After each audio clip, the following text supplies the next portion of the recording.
start off keep there. it real. Like, the highest that Ganon's ever been placed in a tier list is literally in Melee.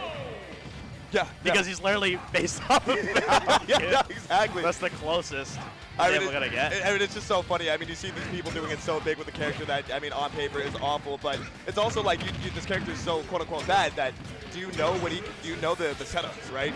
You're gonna get caught off guard by some of these like maybe flame choke setups or just whatever it is, but you got to be on your toes. Yep. Want to see what can be happen, but doesn't matter whose kits is similar to whose. Both these have had characters and created their own identities, and especially both of them would do some fantastic stuff. You know, Major is sponsored by Daddy's Den, so got to keep that on their home field advantage. Starting off strong with a nice little, getting that perfect like sour spot with the dash attack to get that choke. And oh, speaking of that one, oh, chase it down. It's so early, and yet Major is so locked in, was just so ready for the panic option, and just gonna catch the recovery with the. Yo, he is on block. That's like the hard part, especially like it's round one. You don't have much time, and Major is just continuing on this onslaught. Like, look at this pressure, beating out every single one of those moves, and Ganon's one of the slower characters, but finding the correct times. This is a 3-stock. I mean, just the confidence, the sheer confidence, just train wreck of a performance. Just like doing so well to catch every single jump anytime that Syncend, I believe, tried to like jump or do anything. Major was already there with the nair, just ready to take the stock every single time. I mean, that was just a masterclass. Because like at first, it felt like the Falcon was able to get something down. Like had like a nice little few piece combo, called it out with a tomahawk. I'm like, all right, this is looking good. And then Major was just like, okay, well, I'm gonna start wailing on you. Yeah, I feel like I just kind of decided I want to win actually. Yeah. Yeah, but I mean, Syncend no slouch either. I believe they're PR'd over in I think Central Washington, so Tri-Cities area. So I mean, they're definitely a player that if you let them go and the momentum is there, they are the type of player that are going to clip the hell out of you. Jeez. Like, it just feels like every single guess that Sync is trying to make has just been wrong. Right. I mean, Major just like doing so much to cover just about every option select that he knows that the Falcon's going to want.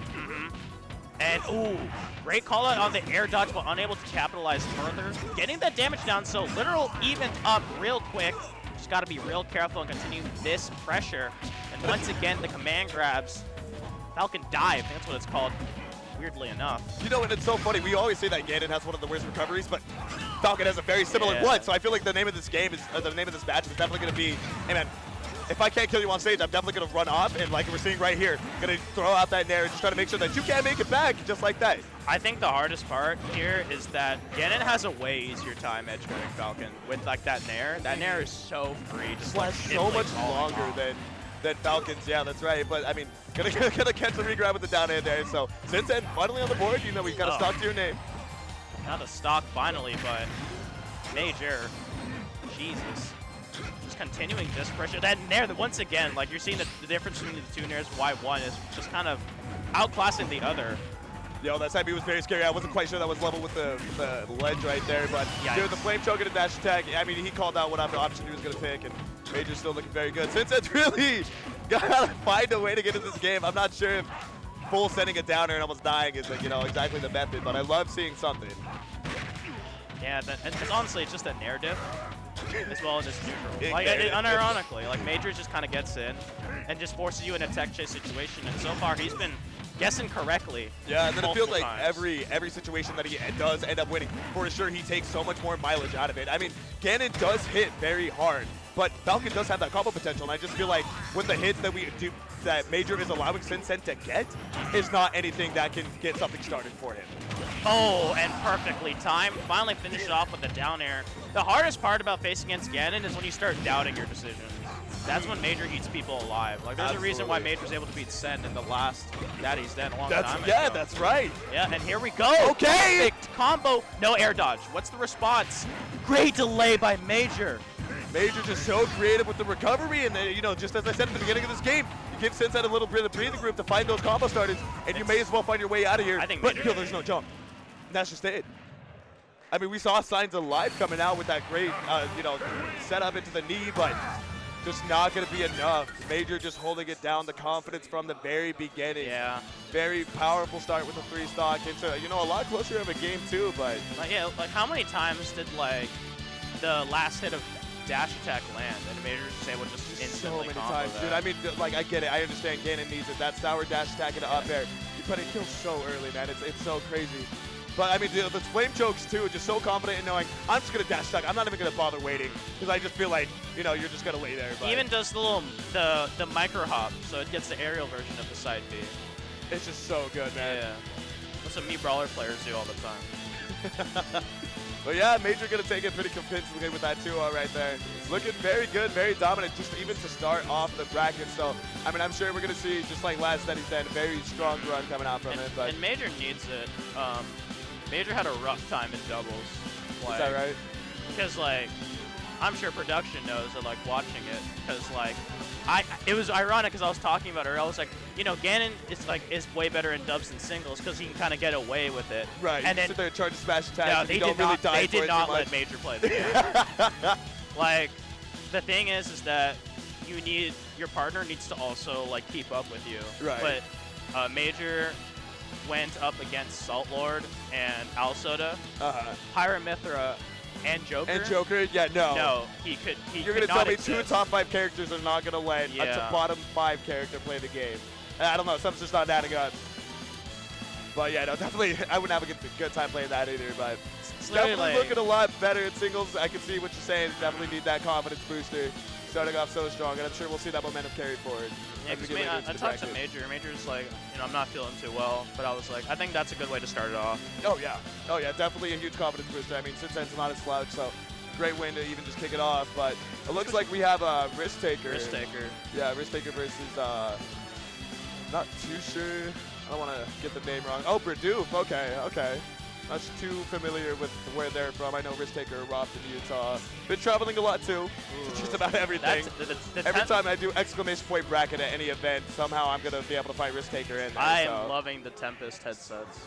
That's like clean blue. Oh yeah. On the setup. I like that. Branding's important, y'all. It is. Yeah. Some people, y'all be designing merch, and I'm like, I can't wear that in public. Yeah, that's like branding. How I genuinely feel. I'm like, I can't wear that in public. No, a lot of it's just really embarrassing. We're like influencers do the same thing too. Where it's like, dude, what? You guys need to actually hire a designer. That's how I felt like Summit merch was at first. I'm like, I can't wear that in public. No, yeah, there's no way I'm gonna go outside looking like that. But all right, we got, like I said, RiskTKR versus Bradoof coming up. Banjo. Now this character's a little interesting. I feel like you have to have a PhD to do 50%, but these players definitely do find a way to make it work. Yeah, Banjo's one of those characters that at the start had a lot of attention. Tweaks Banjo, one of those characters that kind of pops up in there. Then fell off the face of the earth, unironically, which is how it went. And then all of a sudden got more attention. I think, what is it? Toragiri over in Japan. I hope I said that right. Doing so well with the Banjo Kazooie over in Japan, and so definitely we do know that this character has a lot of potential and what they can do. It's just a matter of who is piloting it and the mental behind it. Yeah, potential and actual execution are two different stories. Two different things. That's right. Like that's why at first Ice Climbers didn't do well, because you're asking a lot, and all of a sudden because of how much competition has increased, you need to start optimizing those kind of things. That's right. I mean, you have to have just such a critical knowledge of the base game and its mechanics in itself before you can even start to grasp the DC combos, and and obviously the application of when to use them. And the variations of. So, but right now, RiskTKR starting it off with a little bit of the lead, but going to be answered right back with the egg into the up tilt there, I believe. Yeah, pretty clean as well. I mean, Banjo's a really stressful bracket character, while Rob is on the completely opposite spectrum. Yeah, high execution versus if I just zero the death I could probably. And there's nothing wrong with that. There's a reason why people like those characters. I play Kazuya. I admit that. Fully, I like seeing my opponent's smile disappear when I lock in the character. They see Wolfie scratch like, yes, Wolf versus Spacey, and then Kazuya logs in it's like, yeah, no, I would not be having a good time having that play Roy. So it's like, my day would exponentially be ruined the moment I saw that. But yeah, no, I mean, definitely different shades of, bracket viability and, the ease of comfort in that bracket to consistently make good runs. But, I mean, what we're seeing right now is shades of greatness. I mean, keeping this game so even right now. Yep. And I'm not too familiar with Bradoof, as a player, so I'm not sure, where they rank in their region and stuff like that. But the gameplay is speaking for itself. Yeah, also, that was a really impressive match. I've been watching it. Oh, almost got the little setup. And, forward smash. Directly to the face. And Oh, okay. So production definitely just letting us know that Bradoof is top 10 in Western Washington PR. So a good player, and Western Washington is a really strong region. I mean, JDB being from that region, JoJoDaHoBo, I believe as well, Embo. So I mean, to being top 10 in that region is definitely a task in itself. And you know, there's a lot of confidence to do down throw, forward smash. Like not even up smash or up tilt. That man's like, I know you're not mashing. Either you don't know or you're not mashing. Yeah. That's like the stuff you see in like fake combos for like Banjo. Right. I mean, and with Banjo not being popular, you can catch people off guard with these niche little setups that you as the player would know, but somebody who doesn't know the matchup, hey man, good luck. Yeah, man. Yep. Rotate around. It's like a Call of Duty trick shot. YY. Hey, yo, 360, bro. Yeah, 180 turnaround. YY. Ooh. No wings available though. But wow, swing out, and all of a sudden, RiskTKR's having some trouble trying to seal out this stock. You know, I really thought that, you know, Bradoof would maybe get the lead and then just, you know, start like egg launcher camping or start throwing off these egg grenades and stuff like that. Just as, you know, just to create that space, that distance, to tell you you have to come to me. But I mean, Bradoof is really just scrapping. Bradoof is not scared. Yeah, this is also trouble too. 96% alone, a lot, like literal max rage. If you get hit with a setup like that, or not even a setup attack, yeah. Why not? Sure. That's not good. We'll see. Gotta clean it up fast. Yeah, I mean, you definitely gotta learn, and you gotta learn quick what this Banjo wants and needs. Because I mean, right now the game one, kind of just slipping away through RiskTKR's fingers, man. It started off very competitive, and then just couldn't find that second stock, and then it just kind of was over from there. Banjo's a nightmare character, not only like to play as, but losing against Banjo in early stages like pools gives you no time to really think about what you can possibly do. It feels so bad. And especially because it's like, typically when I see Banjo, I'm thinking, okay, they're going to slow the game down. There's going to be a lot of both egg launcher and egg grenade and stuff like that. But I mean, we are seeing a bit of it. But I mean, to be fair, I feel like we're doing supposed to just been fighting. Yeah. Well, we'll see it. So just not giving you that time to really think about the matchup is where I was going with that. That's the perks of playing characters that, you know, aren't really seen too much. Oh yeah, if you're not familiar, you're definitely gonna get, you know, hoed in several different ways. So definitely saw that in the last game. So maybe we'll see the adaptations. Maybe we learned a little bit of what Banjo's doing for RiskTKR on his side, or maybe he can throw some of that, you know, tricks in his book. Bradoof's way. Like something I've learned to appreciate is like competing in Street Fighter. There's way less characters, so it's much easier to understand. Smash has so many characters, it's actually insane. Yeah, what is it, like 80 something, man? It's just too many to know all of the like niche interactions between your character and you know, theirs. And God forbid it's like a low tier, so you never really see it. Or if you have a secondary, then you have to learn 2 times that, right? So it's definitely a weird situation to be put in. But I mean, that's the nature of the game, baby. Everybody at the top has to do it, so you got to learn as well. That was a meaty back air. Yeah, I'm still on that Street Fighter. I'm talking about meaties and stuff. It's the wrong game. This ain't meaty. That's just a kill. Oh yeah, that move is wild in itself. So, you know, keeping it very close again. But I mean, hey man, that's the same way game 1 started off. Are you familiar, or do we need to, you know, get back to the drawing board a little bit? Dude, this Banjo's balling. You see that dribble with the grenade? Hey, yo, get the sign this man in the NBA. That was good, James. No? You've got to hit a triple-double on RiskTKR. That's true. Real. There's a team called the Bears, right? No, true. Works out. Okay. You can play on that team, that's right. Ooh! Okay, just wild Wonder Wing. Yo, I love that actually. Calling out or like punishing the gyro toss. Which is like, and that's like the 3rd time I've seen that already. This is trouble too. I have not seen RiskTKR be able to get a good gyro set up the entire set. No, Bradoof just not giving it up at all. All right, let's see the mash. We already know that. We already know the mash is good. Yeah. My God. That's like Ludwig type of like mashing. I was about to say, somebody check the controller, man. Something ain't right. That's a little too fast. That's a little impressive. But I just love how Bradoof is just never letting RiskTKR throw out that gyro. The moment the gyro's tossed out, it's just instant short hop into Wonder Wing, and just it works. It just works. Now here's the troublesome part. Now Bradoof's got fresh all Wonder Wings available to go, and RiskTKR has been getting hit by like almost every single one so far. No, that's so well. Okay, what's the setup here? If RiskTKR was a higher percent, it's a kill confirm. Just cashing out for the damage, and RiskTKR down throw, up tilt. Great stuff. RiskTKR's got to be real careful about this one. So much damage. You are in side B range, and that is an upset this early on. Washington represent Bradoof. Yeah, I mean, yeah, that's definitely got to be an upset for sure. Bradoof just taking names. That was a I mean, rough one. I wasn't familiar, but I guess I am now. Yeah. I won't be forgetting that performance. That was rough. That was like, it was like a matchup check and like even more. Oh, absolutely. Because, I mean, look at this. So, at the first time we were checking, he's like, do you know that this parries, right? So, he hits him with the F smash because he knows it's going to kill and he knows he's not going to mash. But then later on into the game, especially that last one where we saw the parry into the immediate up tilt, because he's like, now he knows that he's going to mash. So, just the slow adaptation of realizing, you know, that people are slowly learning a character over time was very fun to watch in real time.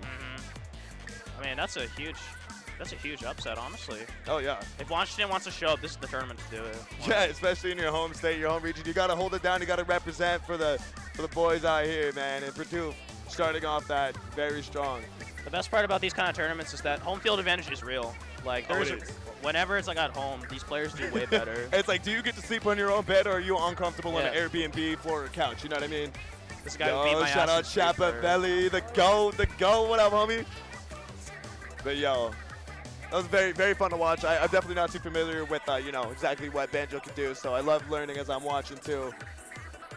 But I didn't know you could dribble. Like, I was so confused. I would think that it would just like explode the grenade, I guess. How frequent is this tournament?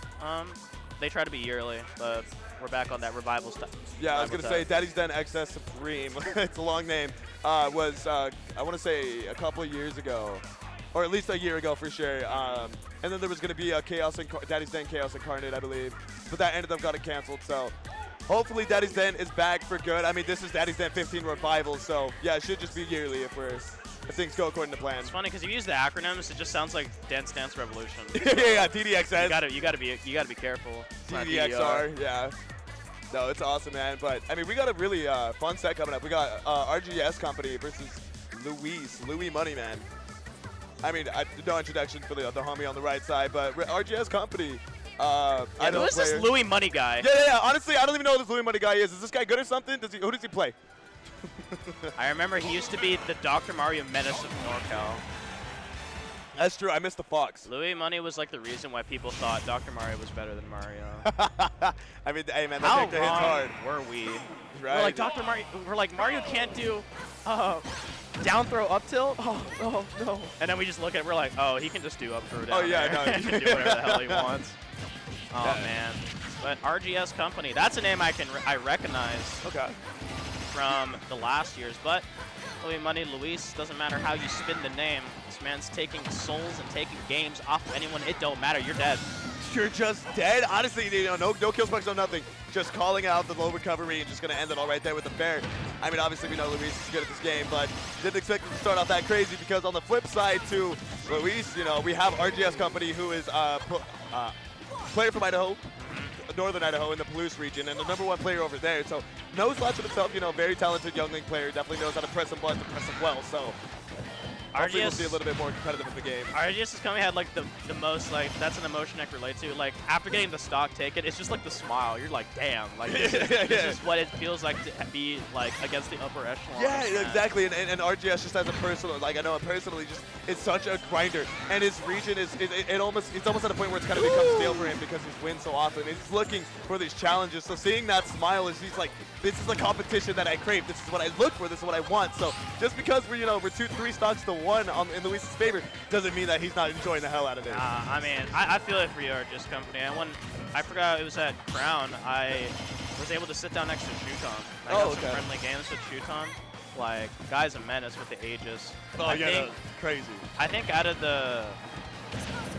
like the 10 games we played, 10 games, yeah, we played 10 games. I was able to take 2. 2 stocks. Hey, at least Yeah, it was bad. I thought you were about to say. No. This is reality, Bev. This is reality. Question mark? It was 2 stocks. One of them, both of them were him going for stock trade down air on me. So it's even worse. It's like not even SD. It's like you didn't take him. He took him for you. Yeah. Like that's the worst. Shuton just like smiling as he just he's like, I know what I'm doing. I'm just gonna win regardless. It don't matter. He's like, this NA competition kind of sucks. Yo, I mean, Luis is really just running away with this. I mean, we almost got a stock. Yeah, RGS almost got it. I'm never speaking again. Take it away. Yeah, Luis is like, shut up. Back throw.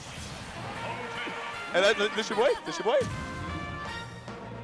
Oh yeah, I mean, damn, 3-stock from Luis. Do you remember how broken down throw back air was? It was like basically Dude, yeah, no, nobody knew what to do about it. Yeah. It was just like, oh my god, if I get grabbed, I'm so dead. I forgot who it was talking about like the early stages of people playing against Leo and how incorrect DIs were back then. Oh my god, it was so, like we kind of just let Leo win everything, but like nobody knew better. You know what I mean?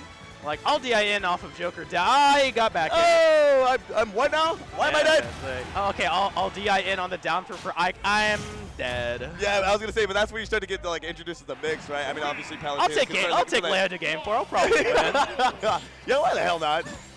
Can't be a problem, right? Surely. But yo, Rodolfo, or RGSCompany definitely starting off this game strong. You know, definitely swinging.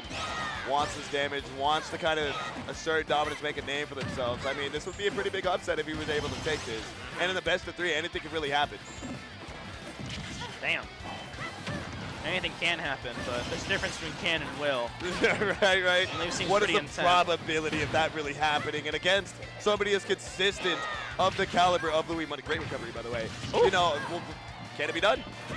What I'm nervous for is when Luis knows that you know how to DI the down throw. So he'll down throw, double jump, and then chase you to the other side. And either chases you with the down air if you air dodge or bonk. Oh, wow. Okay, bringing out the counter to catch that recovery. You know, saw you recovering low just a few too many times. Yeah, like preferably use like the chain to grab onto it, but Luis can also has a nair ready for it. Oh my god. No, the down air train. Okay. Double it up. No pineapple. Was aware of that one, and great little jump. Hey, definitely the simpler. That's not what we want to see, but not going to get punished for it, so at least we take those. Keeping it away. Make sure you use that down air. Relatively safe against that shield. Confirms the stop. Okay, on the board, baby. Let's go. RGSCompany. Every step begins with the first one forward. Yeah, it definitely helps build that confidence. And one step back. Yup. Definitely how we're moving today, I fear. It's a hard knock life. That's the same setup as last time. The down throw onto the platform. Yeah. I mean, it's just so practiced. It looks like just the muscle memory is just there. I mean, obviously, as good as they are, of course it is, but. Yeah, because you're like, I'm going to probably get down throw fair or down throw nair if my DI is terrible, but then. No, just right onto the platform. It's just like, oh, ooh, wow. I'm just calling the neutral get up. I mean. Me too, RGSCompany, me too. Yeah, it just kind of is what it is, man. The lips pursed together, smile like that. You're like, damn. Yeah, you got it, dude. You got it. You know what I mean? Like, what else can he really say? Like, I neutral got up into your charge, the F smash. It's the same as that face. It just kind of is what it is. Yeah, it's the same as that face I'm in. And look at that. Luis is already giving advice right now. Like, yeah. See, there you go. I mean, that's what I love seeing, man. I mean, like I said earlier, RGS definitely a grinder himself. You know, always looking to improve, and is in it for the love of the competition, in it for the love of the game. Yeah, so being #1 takes a lot of skill. It's just that Luis is literally just, it's a different monster. He's just been around, you know, playing at a top level for a very long time. So you're entering an area with dangerous enemies that are higher of your level. Are you sure you want to enter? Yeah, dude. As soon as you enter those bigger ponds, it's like, you know, being the best in the circle just ain't enough anymore, man. That just is what it is. So, you know, especially for me, it's kind of crazy, right? Just coming from being the best in my little friend group, and then immediately joining the competitive scene over in little old Boise, Idaho. Yep. And then being like a hard stuck tour is a rude Satllord. awakening. Yo. Satllord, yes, please do. And speaking of Satllord, Salt did help out with this tournament. So, remember, Satllord, Salt, fine. Being salty at the game, not so fun. Maybe not, maybe not so much. Definitely not super fun. Like, you really gonna crash out over an ultimate set? Nah, man. We're really gonna crash out over a game where Steven Minecraft is our GOAT. I don't think I'm gonna take that too seriously.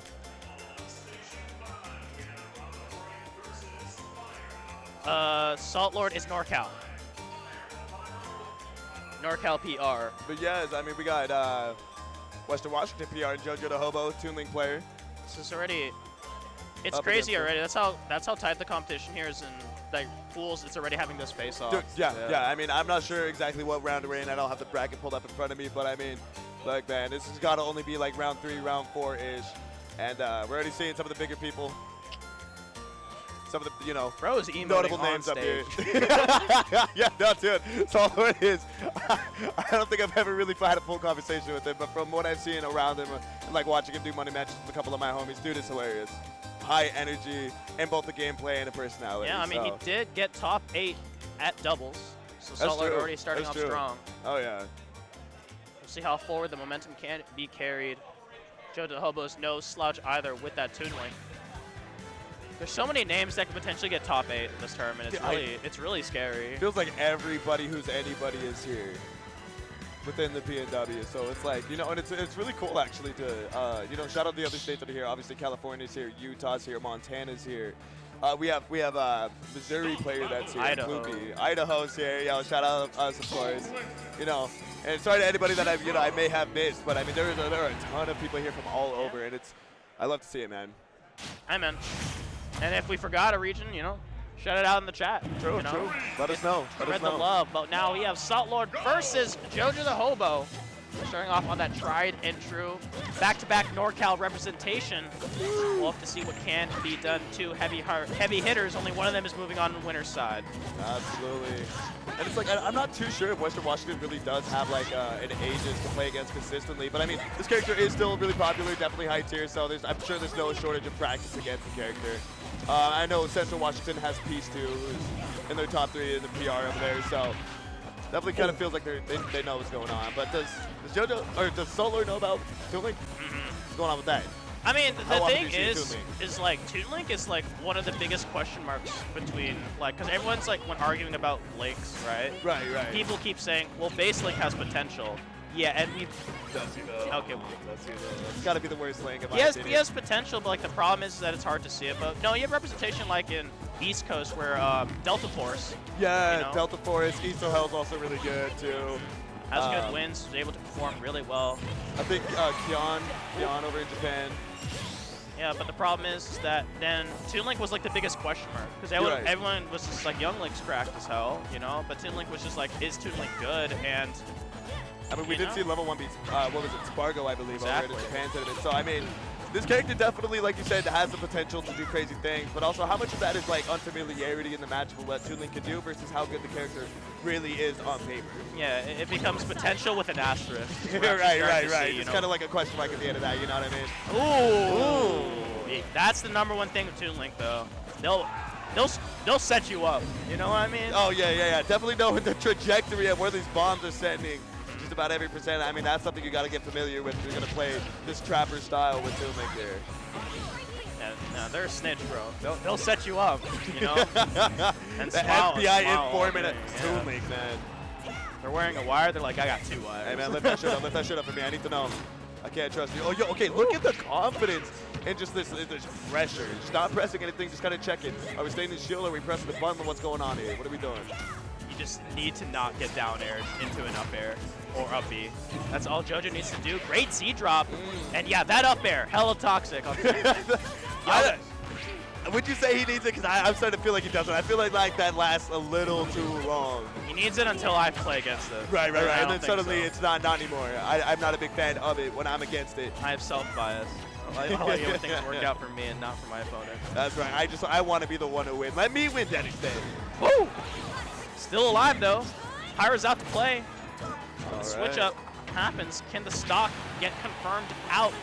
Jump burn. So great setup. Can't make it back. Oh my God! And Aegis, man. What can you say? It's gonna happen at least once a set. And the thing is that Satllord couldn't even do like the side B because like JoJoDaHoBo's already set up waiting for it. So was forced to kind of go for the least favorable option and gets it punished out. So now this is the problem. And it's just been solved. It's been solved by 599. I love to see it. Foresight, incredible mechanic. Oh, clearly, like I was about to say, like here's the problem about you can't finish stocks, and then Satllord just like, oh, you're dead. Oh no, you're just JoJo thinking maybe I'll go out, but hey man, you kind of just did the job for me. Thank you. Yeah, you're better than me. I down there. I'm coin flipping the game immediately. I think you definitely saw the shades of it. Yeah. He was like, oh wait, no, I'm in bracket. Hold on, wait, let me chill out for a second. That's what I was with Ouch. Like during like the double set, I was like, Ouch, I know there was a voice telling you to wolf flash off the stage. And he's like, yeah, but consistency's better. Dude, anytime you get a setup into it, it's just because I play a little bit of Wolf too. And Yeah, like, he says that, and then during bracket last year against me, he side beat me off stage. And I'm like, so I'm just like, Ouch, maybe you just don't have respect for me. I was gonna say it's gotta be personal at some point. Yeah. But here we go. We're gonna move on over to FD. We're not really feeling the platforms, I guess. Just kind of want to get something a little different in Satllord. So see how this one plays out. Good stage to work with. One of the most polarizing stages. Ironically enough, for how popular it is in the community for like speech-wise. Everyone talks about, you know, FD, you know, the throw it down FD, and then in the competitive scene they're like, I'm striking that. you're not taking me to Yeah, FD. dude, there's so many characters in this game that's just like an auto win on FD. Luigi Kazuya, like, no, I think I'm so good. No one picks FD with good intentions. No, I think that's the best way there of is something going on, and from what I'm seeing, what Satllord's intention is to, you know, Toon Link being a little floaty, so you just get him into the air, just continue to juggle, and that's definitely how we saw him gather most of this percent here. But JoJo doing a great job as soon as they did get boots on the ground, finding this damage back. Yeah, that was it was like no one picks FD. The original one was no one picks Town, and that is completely correct too. Yeah. As a Roy player, I don't want you to live. I want your stock. I want the game, please. Thank you. Terry players are like, yeah, let's go to Town. Yeah, sure. Smiling Nothing at you. bad can happen, surely. Then they have the gall to do, are you okay? No. I got down tilt, jab, okay. jab, into Buster Wolf. I forgot which way I'm supposed to SDI. Help. Yeah. And then that new tech with the... Oh my god, the tipper jab. One. Yeah, the tipper jab. Down tilt, tipper jab, sucks you in, can't SDI it. Yeah. Insane. See, that's what I like, though. Like, even still deep into this game, it's like new weird tech just kind of comes out, and that's the Scam Lord. That's the Scam Lord. Scam Lord himself's coming out to play. Like you said, there were no good intentions coming into this, and we see that with the 3-1 stock lead right now over JoJo. He did that in Japan, when Satllord was in Japan. The patented Scam Lord tech. Scam Lord. It's love like that. getting hit by that is one of the worst feelings in the world. Because you get 1 whole second of saying, like, damn. I'm about to get rocked right now. I'm really just dead here, huh? Yeah. Did not feel good. I'm sure JoJo wasn't feeling that good about that either. I mean, this lead is shrinking, but it's still there. And, you know. Yikes. Hey. Punish. Hey. You know, maybe because my expectations are high. I was like, why isn't that 40? No, exactly. Kind of feels like Sheik damage a little bit. You paid money for that character. I feel like you should do more damage. I guess, sure. The damage is all on a Pyra, but amen. Okay. JoJo got punished, but I like that little item play, like how many Z drops are fit into that little small sequence. Yeah. Oh my. I'm trying to end it all. Okay, I see you. Jump scare. I mean, honestly, I'm not going to lie. Anytime I see Satllord off stage, I'm kind of freaking out a little bit. It's just one of those characters, man. Yo. That's the heavy character special. I'm down airing at a disadvantage. I don't care. Yeah, either you get hit by this and die, or I just hit you with a raw back air and okay. Oh boy. It's like real difficult. Because all of a sudden, like So up tilt. light, man. Yeah, that's going to do it. Pyra does not need that, by the way. No. Pyra up tilt. And then, like, no, her tilts, dude, just a little too crazy, you know? Hell yeah. It's kind of wild. That But she has already, those, but $5.99, I guess. Yeah. It's a competitive set now. Best of 3 territory only. And here's the importance of winning game number 1. Now it's your counter pick advantage.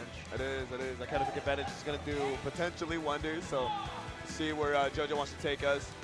Not too sure where Toon Link is really good on. I do know that I know that it's good on Town and City. So maybe we'll see if that was banned out or not, or where we're going here.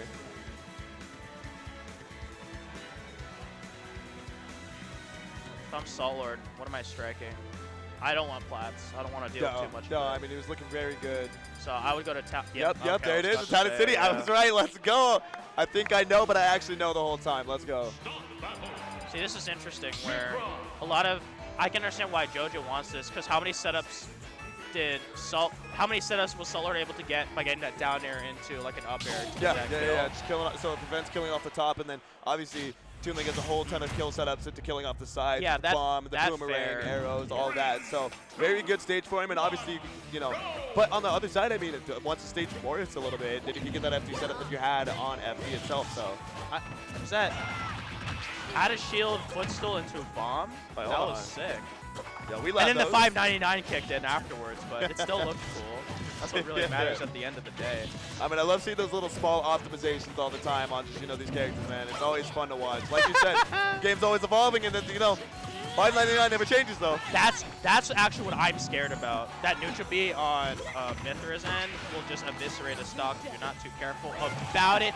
Great little timing there, but it's going to be the hero spin directly into the sky. Bolt on edge, utilize, get up attack, forcing onto the stage. JoJoDaHoBo, quick on his feet, trying to find a way to do it, and great little parry as well, but at the same time, yeah, use this time, retreat back, trying to find a different timer to work with. You have such a good lead, it would be a shame to lose it. No, absolutely, and I'm loving, I feel like I could already kind of see the game plan for him just a little bit whenever Satllord's off stage, running off and using that up B to kind of catch that recovery, because on this stage you can't really hug it. There's nowhere to really go, so you're just going to have to hold this, and the side blast zones are definitely coming into play. The back throw going to take that first stop. Yeah, that was an incorrect DI, like, Satllord just like leaned directly into it, nothing off of the parry. Has to try something else, and this is the problem. Now there's a lot of time, and JoJoDaHoBo, this is where you BXL, so just get that chip damage back away.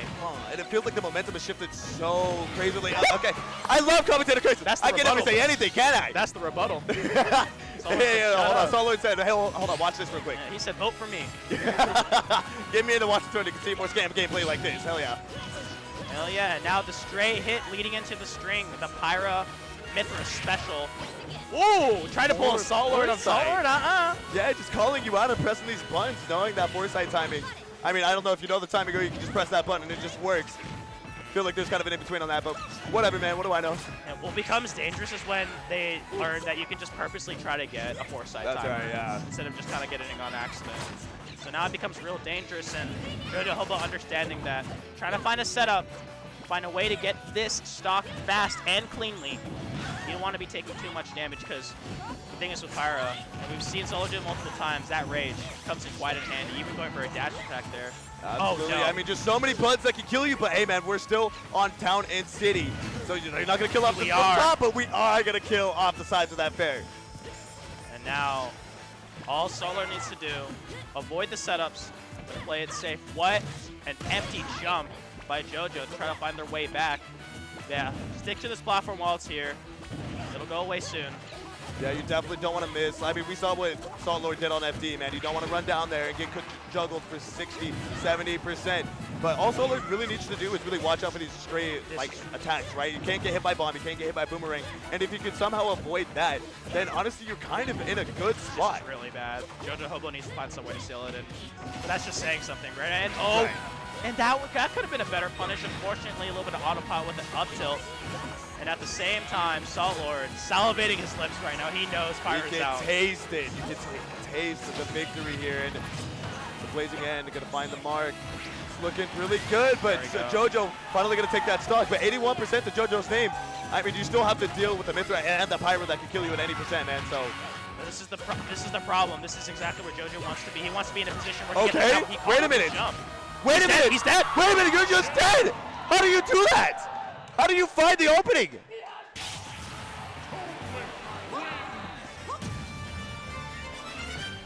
Jumpman, Jumpman, Jumpman. Hell yeah, telling us that boy up to something.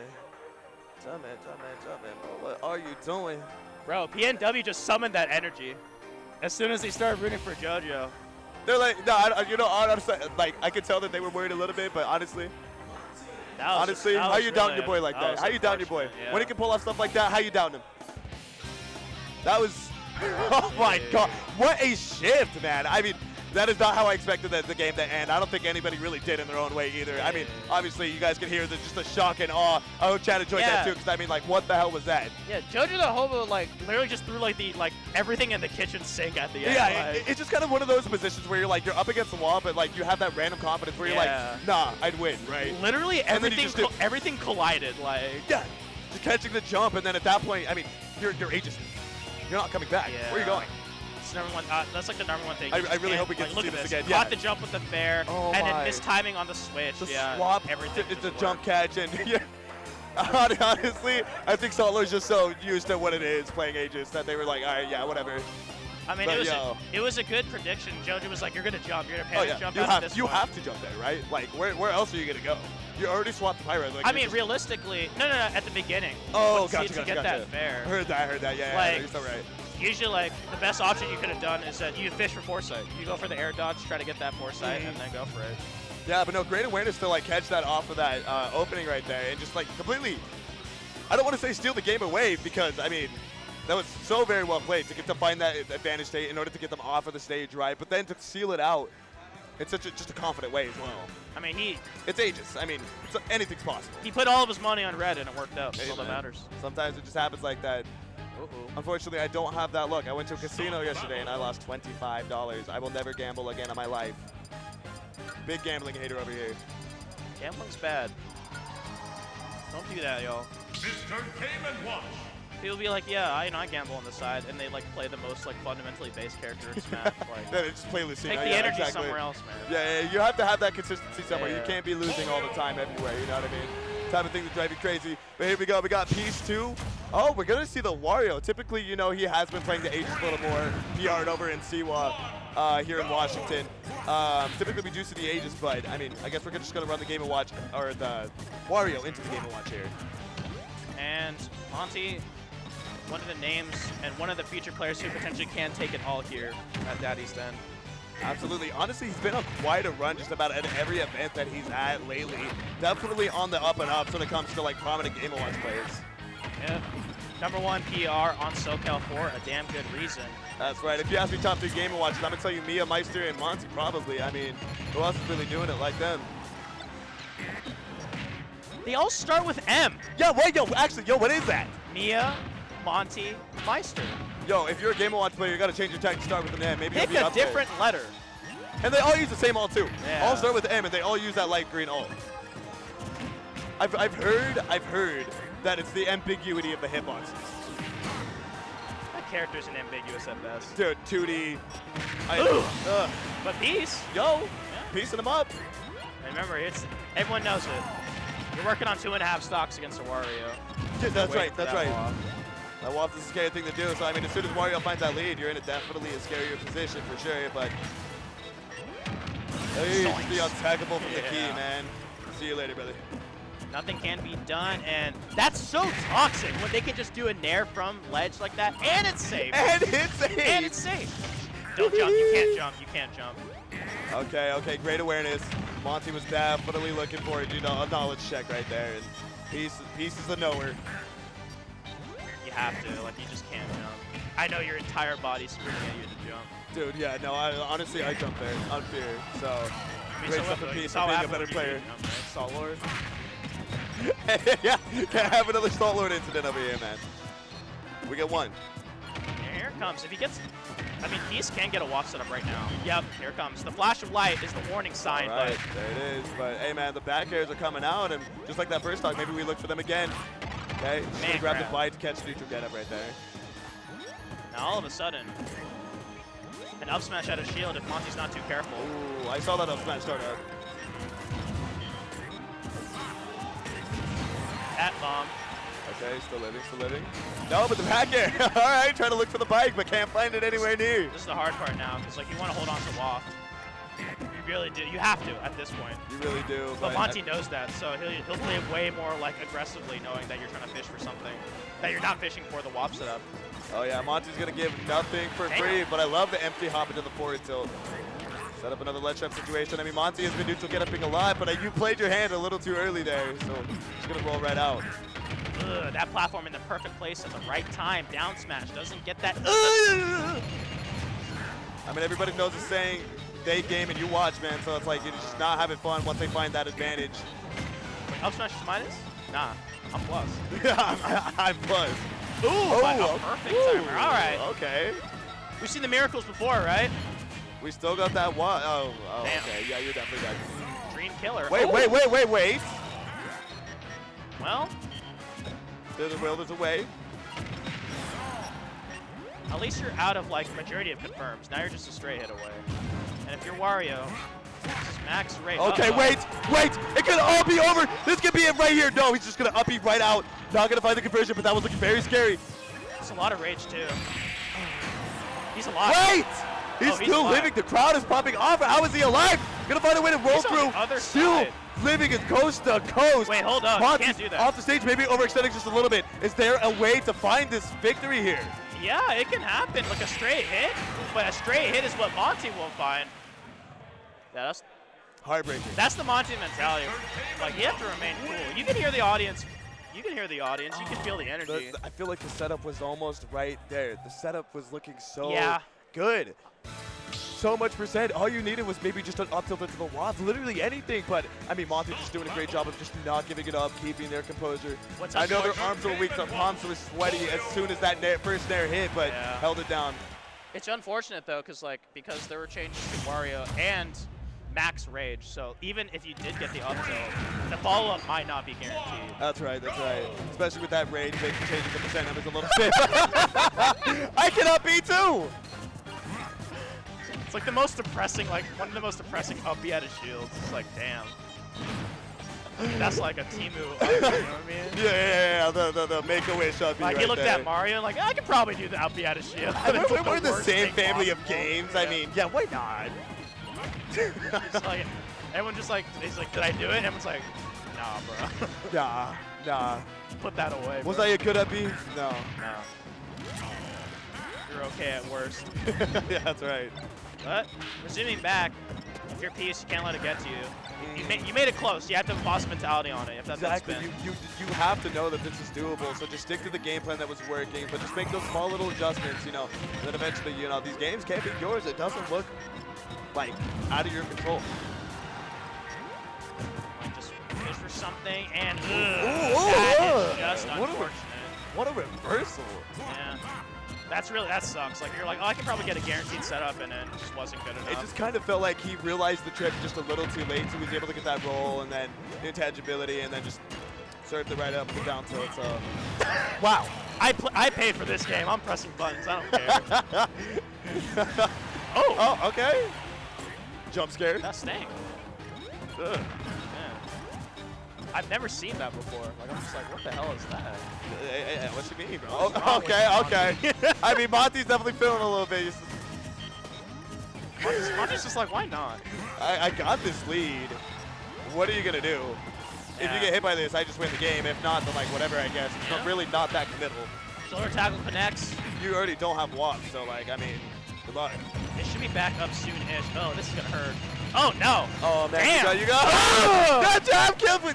Somebody right. Nah. Check the controller. Yo. Check the knockback. Check the disc. Oh, man. Now, all of a sudden, so crazy, no? half-off should be ready to go now, but at the same time, Monte just has too much, almost an overwhelming amount of control in this. It looks just like so flow statey. It just looks so comfortable. And on top of that comfort, just tossing in those random kill options like the hammer. And I don't know, man. I guess when the jabs are killing, everything's just kind of in your favor at this point. Because like Monte's just like, you can use walk, but you won't have it for your last stock, so you have to do this the hard way. Everything was made for me at this current moment. Ew. That's the weird properties that the up B does have, and a little bit of doubtful on that one gets the down throw, and Monte, yeah. That's like the day one check. You do down throw, you're like, are you gonna air dodge out of that one? Find that back air, but not quite gonna find it. All right. look at the jab or whatever. Yeah, it's just like, it's just rough. Like, that's just kind of the hard part for Peace. I mean, I have to ask, does that jab normally kill? No. Okay. I was like, am I bugging out or is that just not normal? Like. Game & Watch! Woohoo! That was so funny. They just low sailed profile over his and head. two He's different like, axes, He's like, man. I'm good, bro. It just looks like everything is working Nice out for spike. Monte. You mind if I use this? All right. Hey, look. Hey. I It's think even. we have about half watt or full. No, oh, there it is. Okay, hold on. It's like last game. All right, Can it be done? You have to have, it's two. Nah, Monte's just going to close it out 2-0. Yeah, I was about to say, Wow. you're 2 interactions away from dying through Monte. Monte, Scary all around. Monte but don't care. You're a bad that man, jab Monte. killing is not normal. You're just like, here's your bike. Here's your bike, man. Definitely having a lot of fun playing around with that bike too. I mean, valiant effort coming out from Beast though. It definitely looked like it was so winnable, at least in the first game, but then The download was just too strong. yeah, and in that second game, it just felt like Monte could do no wrong. The universe was in his favor. I don't know what else I could really chop it up to, man. Just playing really great. I mean, we saw that down tilt dash attack just work out in his favor too. This jab is not normal. TI had to have something, I don't know. There are a lot of things wrong with that. God. Yeah, and then just the forward air cleanly catching, you know, the ledge get up. So. The crowd's active and electric today. I'm really loving it. Oh yeah, no, definitely a lot of actual spectators. Normally I feel like I go to a Smash tournament and everybody's like worried about playing the game, but a lot of people just hanging out, enjoying their time here. Just having a blast, man. And so am I, just on commentary, just having a good time. It's the first time we've actually commentated with you, so yeah. it's been fun so far, man. You're doing great, Envy. Keep it up. Keep up that energy. That's all that matters. Oh yeah, absolutely. Because like we're not casting, we're just talking. Yeah. No, this is all a vibe session, exactly. That was the worst up about smash I've ever seen. Like it just sailed over the poor man's head. I was like, no. you just can't help but laugh. Like it's just so God, sad is that you so have to sad. laugh. Like you're gonna tell me that you're gonna dash attack my shield, and I can't retaliate in the slightest about it. You're kidding me, right? It's messed up because Mario up smash is definitely hitting. I mean, is that not just the definition of getting tier listed or what? You know, I love Smash Ultimate, man. I love this it should game. be M for Mario, but they turned yours up and it's set to W for Wario. Do not have the same privilege. There's a reason why Mario's. Wait, would you say Mario's top 15? Top 20? That character's good. Come That on. character's messed up, man. But looks like the thumbs up is there. Sparkle. Familiar face, y'all know. I'm about to say, we Right gotta see a Link.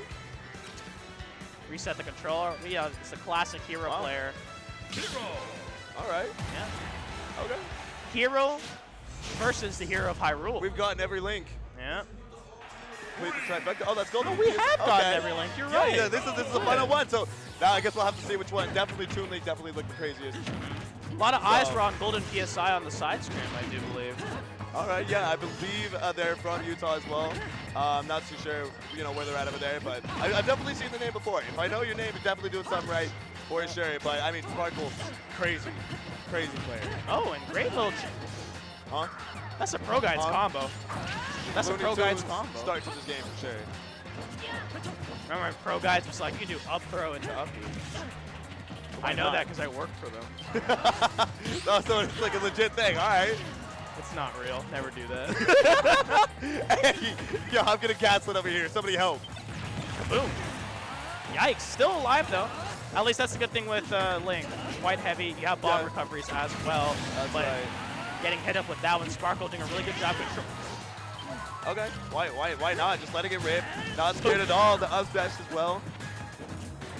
It's been a while since I've seen a Link in motion, so I've seen a lot from like the likes of Sonam Slash, Dude. and as well as Delta Force. So I'm excited to see another one. Oh no! That's the second one we've seen already. Not getting any crits. Oh my god, the fireball just barely gonna miss out there. That definitely would have killed. That definitely would have killed. Don't go towards the light. Oh, put that away, and the retreating fair.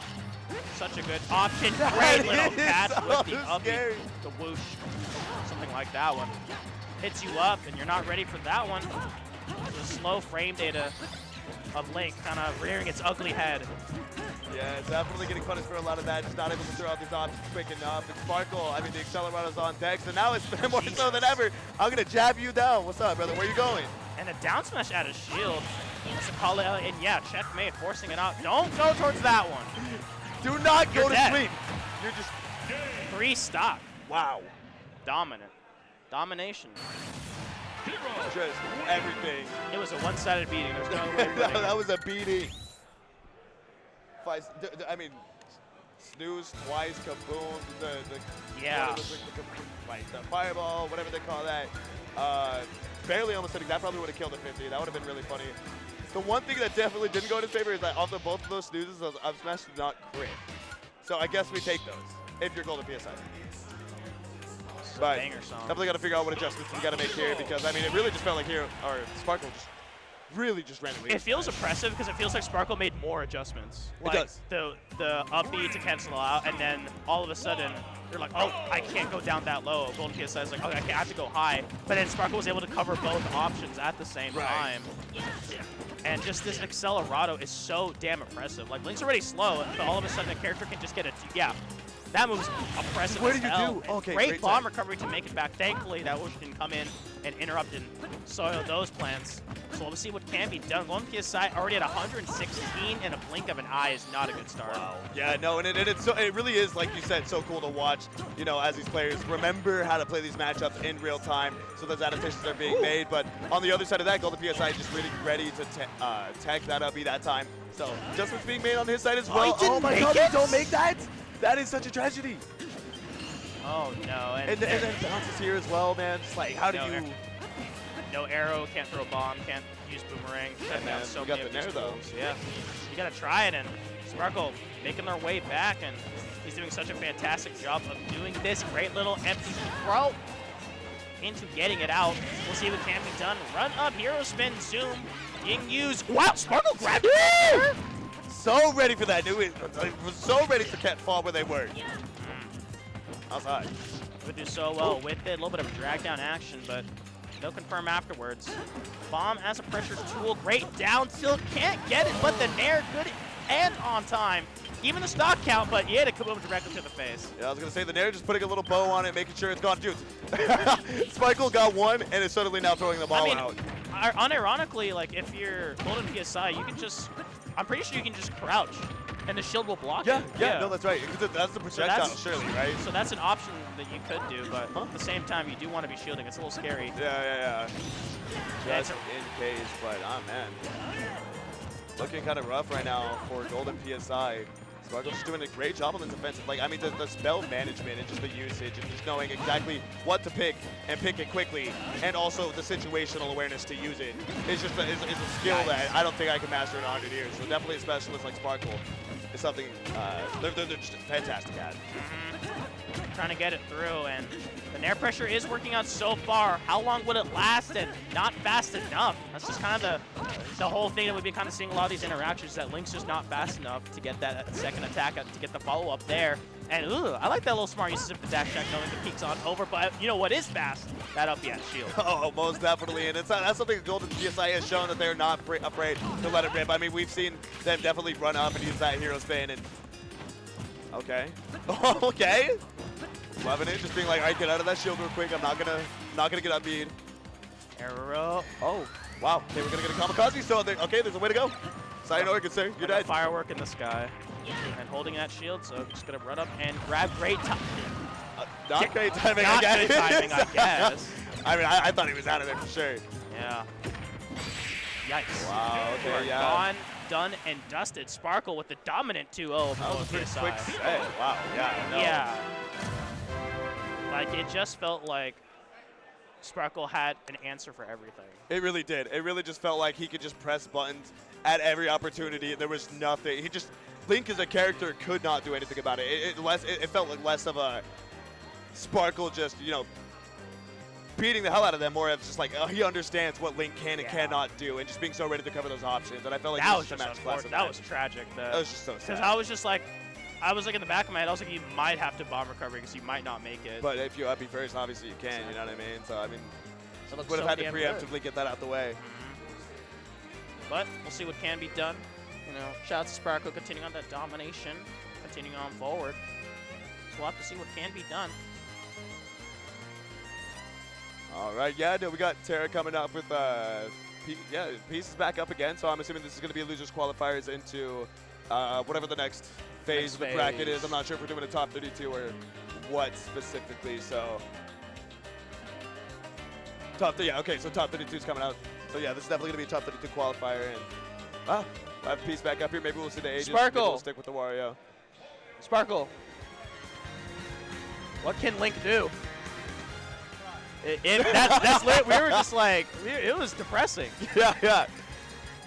I mean, like, Sparkle man, just came up and said it themselves. cry. The only thing Link could do is cry or run, and that's Like it. we watched it. We're like the first adjustment. I was like, okay, missed attack, unfortunate, right? Right. And then this time, Golden PSI, I was like, all right, I'll watch out for that one. Sparkle's like, that's cool. I'm gonna cover that too. Right, that's why I was saying. I was like, it felt less than like Sparkle just better player than more as like he's just better character. Damn, Peace and Terra fighting to stay alive in the tournament. this early on, not even in top 32 yet. I mean, that's just gotta be rough, but I'm really excited to watch Terra play. From what I know, that Terra is like a really mechanically proficient wolf, like a certified labber for sure. Oh, always looking to improve, always money matching, so. And top 8 at doubles as well. Oh yeah. I do remember. But at the same time, facing against each other like this is not a good killer, but that's it. Only one of them is able to continue on from that one, and we'll see what Peace just had a hard matchup. Let's see what can be done. Ugh. Switch of momentum, playing against a character who can't get away with as much as game one. That's right. It looks like we're giving up a little bit of stage control, and definitely looking like we're paying the price for it. The bike is coming in hot. Woo! The F tilt to catch a side B. He's not going to let you back. You may have overextended. And it looks like you're paying for it. The down smash, barely going to be able to roll through it as Terra. The worst down smash in the game, arguably. Why is he so slow and so not active? It looks like it should be way more active. And all of a sudden, slap. Oh no, we accidentally B-reversed that just a little bit, so not getting the correct drift on that. Ooh. But I'm going to answer right back with the immediate back air shield. All right. We'll see what we'll see what can be done. Peace. Giving it up and using a little bit more of that command grabs. Terra. Both these characters are just like, if you let them get one hit, they're going to string it up into something. It's about to be a combo video, a masterclass in advantage stage. Oh my, okay. I see the vision, how money's going for it. It's kind of crazy. They're literally taking turns. They're like, all right, here's my section. All right, here's your section. Here's your clip of the montage. All right, now let me have mine real quick. It's like, all right, here's my walk. It's like, wait, what? And then he explodes. It's kind of like back in the day if you did like tricks on the lobbies. I don't know if you did any of that. You know, you let somebody go for the shot, you go for the shot too. But at the same time, this is really dangerous. And Terra knows it. The glow is up. The glow is on. Oh no, losing that first dog, and Waft is on deck too. I mean, this is a bad situation that's just made worse by that fact. 2. Oh, missing out the second one. Blow up means you're finna blow up, so you gotta be real careful here. Didn't get it! Didn't get the right little hitbox on there, and wow, Peace. Confidently marching forward, knowing that you just have this lead. Can't get the second part of that nair, unfortunately, and Terra, quick to get with that tech chase. We'll see what can be done. Needs to finish the stock, but also knowing that you're a one interaction from potentially dying. 100%. Like that. This is there. Oh my god! The nerfs. Wait, did he just like land on the platform, or was it just the timing off? I think the timing's just a little bit off. So that's what you want to see if you're Terra here. That was already a scary situation, made worse by the Waft, but the Waft is now gone. 4 minutes left on the clock. I mean, if you really want to camp this out, you could, but I don't think we're really going to see that. Especially when these players have been playing as explosive as they have been. And if you're Terra, that was best case scenario. Like, you were able to avoid the Waft setup. Either it was landing on top of that platform or just a missed timing. But at the same time, Terra knows you're on a little bit of a timer now. And great little chase down as well. 88% and quickly stacking up. So Peace, getting a little bit of impatient, needs to understand that, yeah, it's unfortunate the Waft setup didn't work. But you can't let Terra, take control of the match. 100%. So momentum-based as a player. I mean, look at that. Just ready to throw out the random side B. Just calling you out. Maybe it could have been a laser gone wrong, but definitely going to still be in this game. Looking for this ledge trap here. Peace needs to be careful. There's no bike available. So you get knocked off too far. So you need to destroy that bike soon-ish, and that up tilt landed.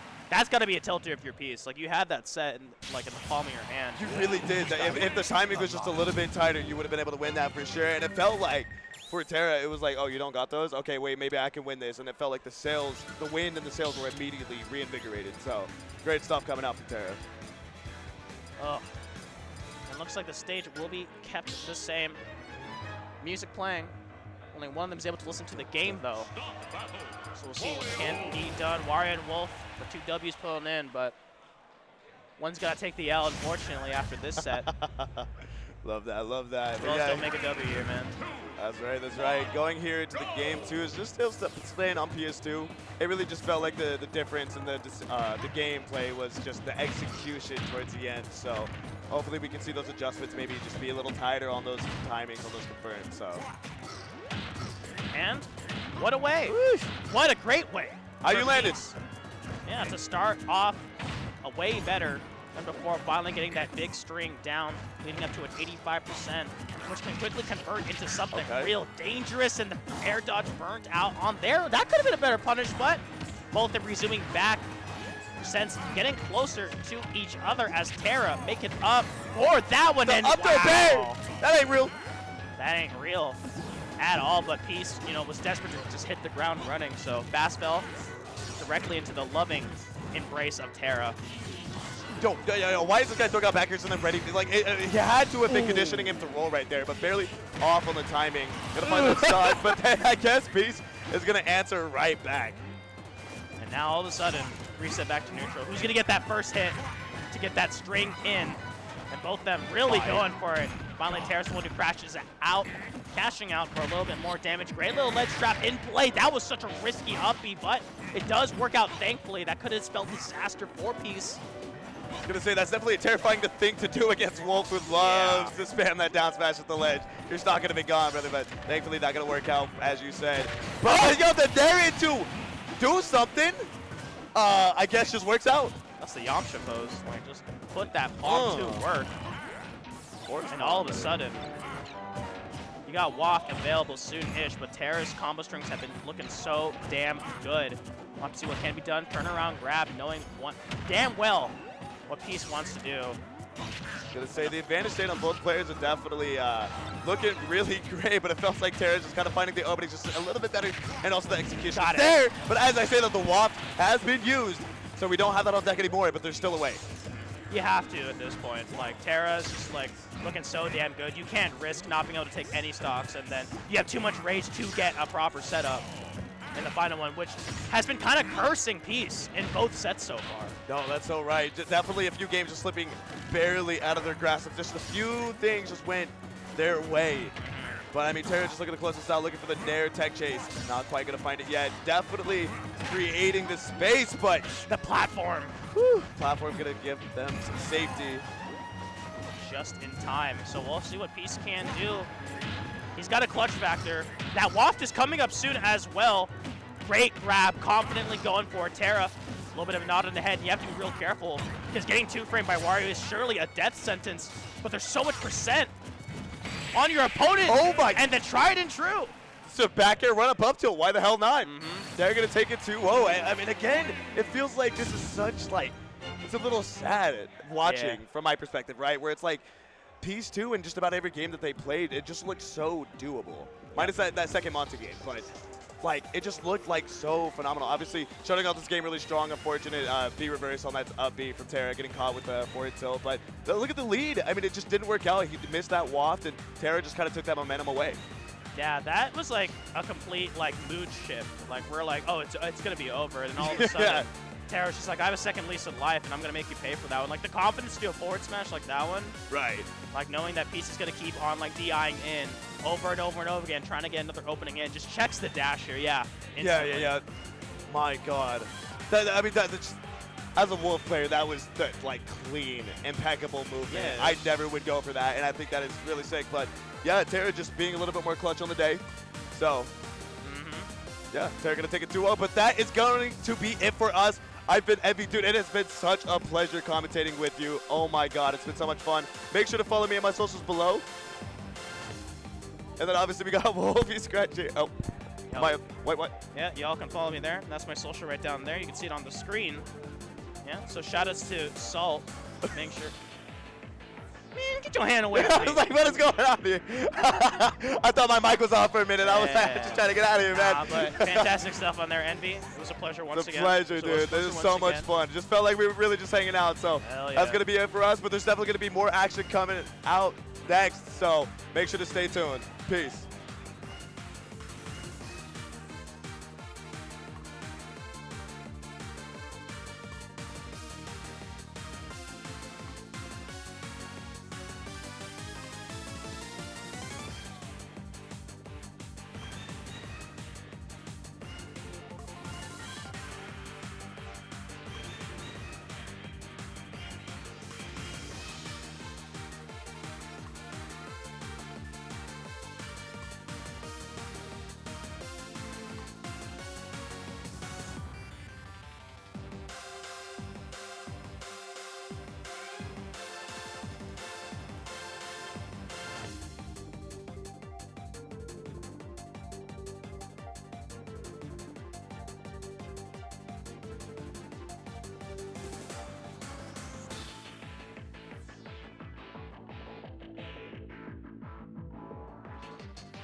What is going on? We're back with more DD15 Super Smash Bros. Ultimate Singles. We got to Wave B. If you've been staying on the stream, the stuff has been absolute insanity.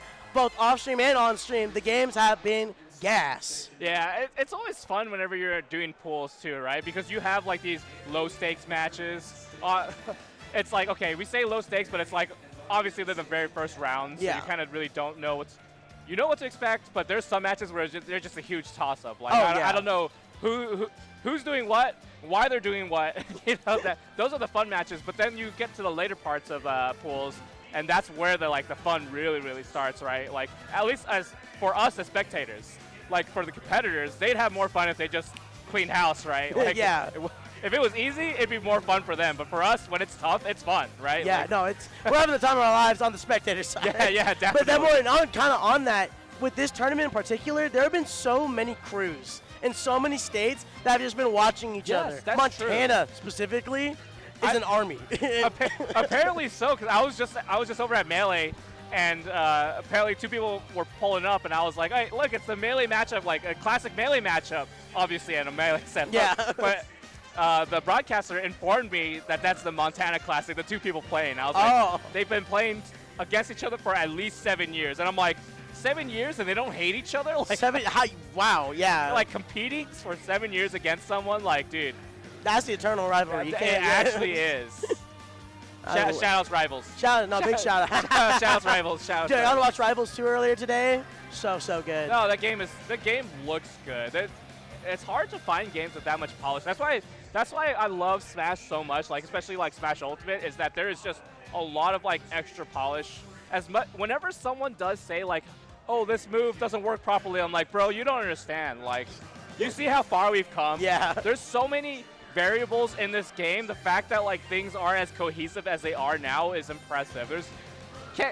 And like if you got rid of like some jank, you wouldn't get like dragged down like up air into up smash or stuff like that. First hit fair into forward smash. There's so much cool stuff that happened because of the nonsense that is Smash Ultimate, right? Oh yeah. I mean, that's the love of the game, right? Yeah, That's true. how we get tech skills, because we want to push the game further and further. So when those things happen, that just mean we're all getting good. That's like, we're That having is awareness true. of that. We are getting very close to the 6-year mark, right? Yeah. In December. We're 5 years deep into the game. Community is still going strong. Surprisingly, right? Like usually after the first year, you see like a significant fall off, but we've been like pretty on the rise. Yeah. Even through COVID, like This is a near 200-person bracket. this is huge. And almost, big. no, not like some DQs, sure, whatever, but like a lot of people showed up. You can see in the crowd, but looking like we're getting into game one, Tenzing versus Kisai. I do know Kisai is a local player in Ewa, Spokane, Washington, where DD15 has been held. Are we cheering for them? Yeah, we're just all right. Wave B biases, all bias. That's all Oh we can yeah. do. Oh wait, we got the flags also on the bottom actually. Oh, that's so sick. Oh yo. I don't remember that flag down there. Yeah, I don't know that flag either. I gotta hold that one. I know. Thank you.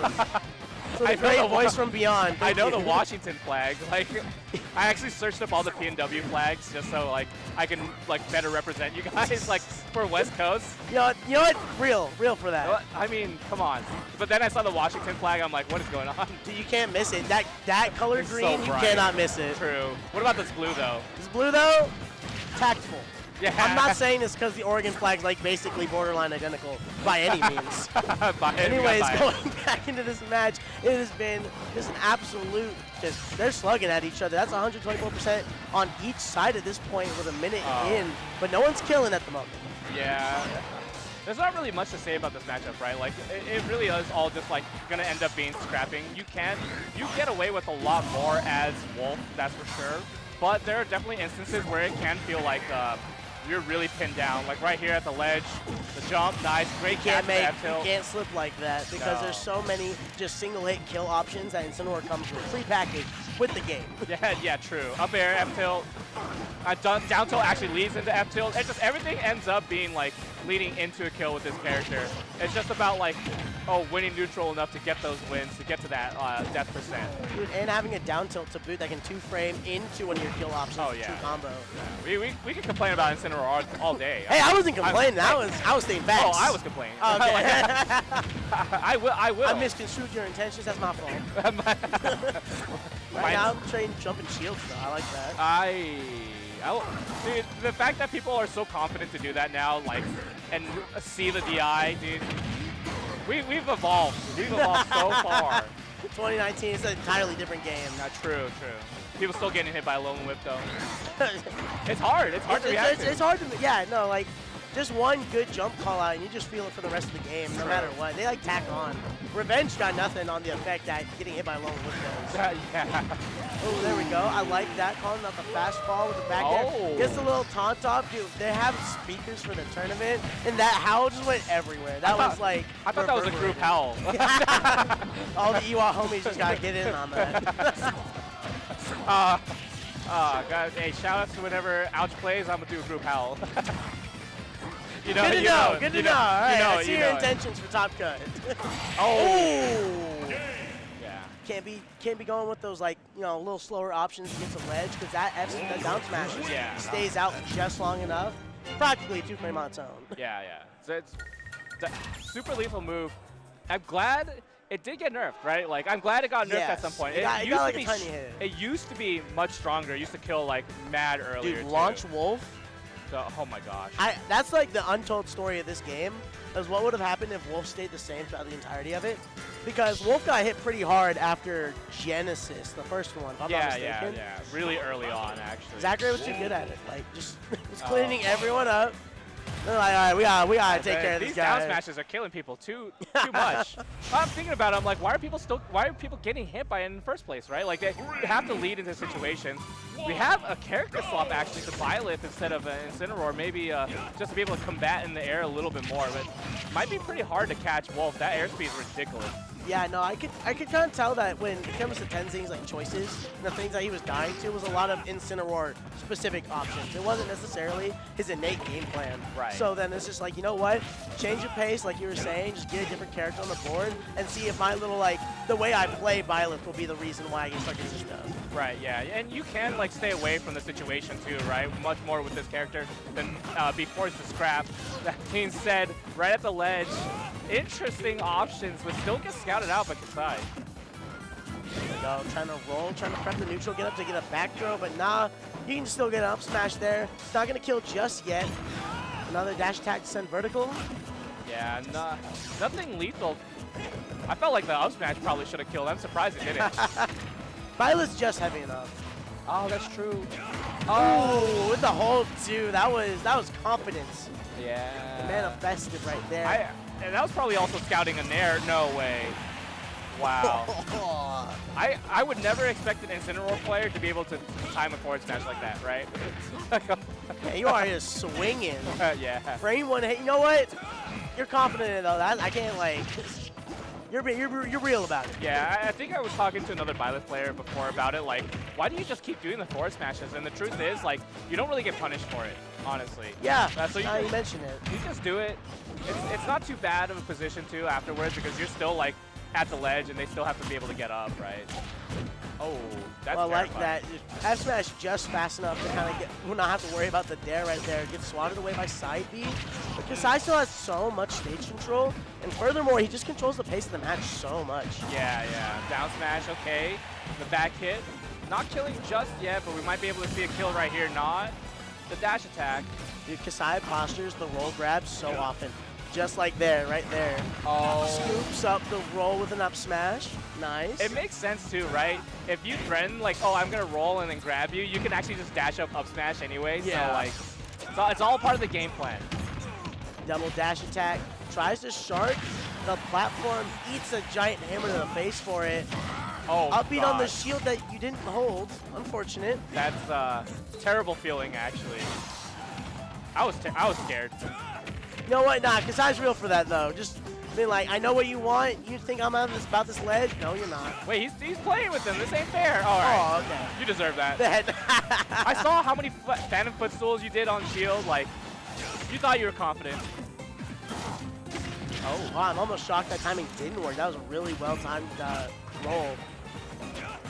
Okay. Yeah, Tenzing is struggling right now. It is kind of hard to keep up with a character like Wolf too. Like, you have to be able to really catch him in the air when you want to, because they can just like fade in, fade out, and then just back air out of nowhere. Okay. Interesting shield pressure. I think it was an attempt at a footstool firewall. Ah, I see. Yeah. Which I don't think is real, but oh, there it is again. Wait, maybe I it just is. love that he's committing to it. Yeah. I've seen the footstool. That was Oh scary. my god. Almost sacrificing the round for that, and a Wait, bit of a really? DI check to call it there. That's 2-0. Kisai walks away. That was... I thought it'd be a little bit more explosive, but He got a little lost in the sauce by the end of the game. Yeah, but yeah. You know what? No, really solid performance, though. 2-0, still a 2-0. uh-huh. Can't knock that.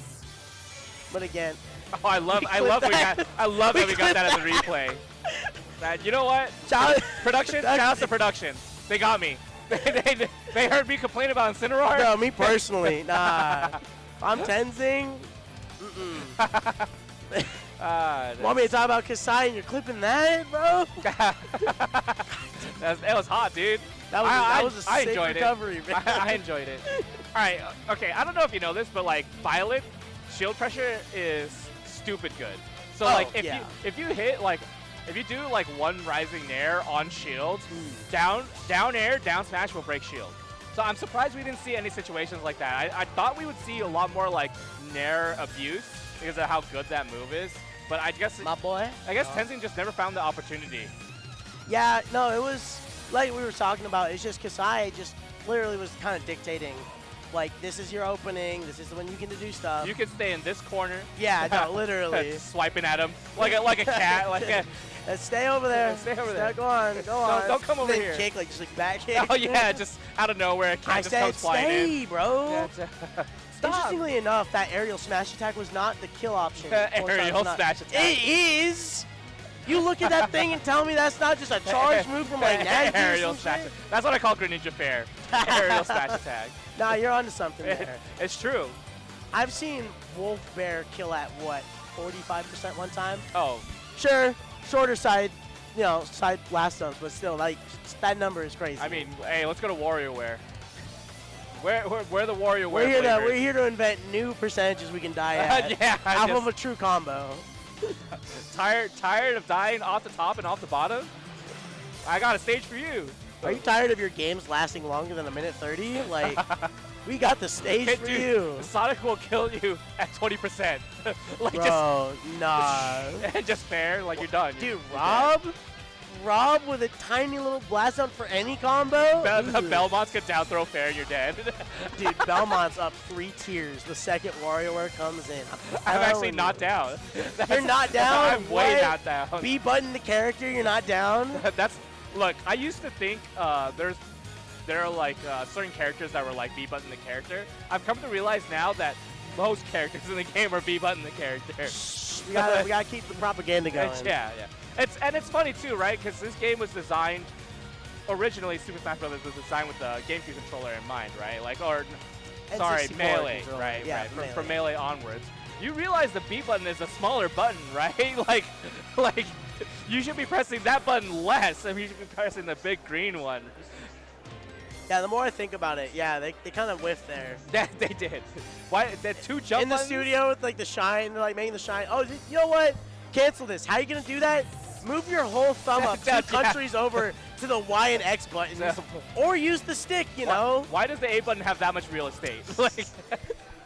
Hey, but I do be getting my jabs though. I love My gentlemen's are nasty. Look, the fact that the A button is gigantic is why I love the GameCube controller.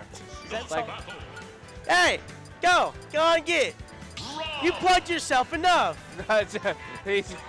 Satllord trying to get all the time on screen Wait, to plug himself. He didn't pay for this ad time. He did not. He did not. Get him out of here.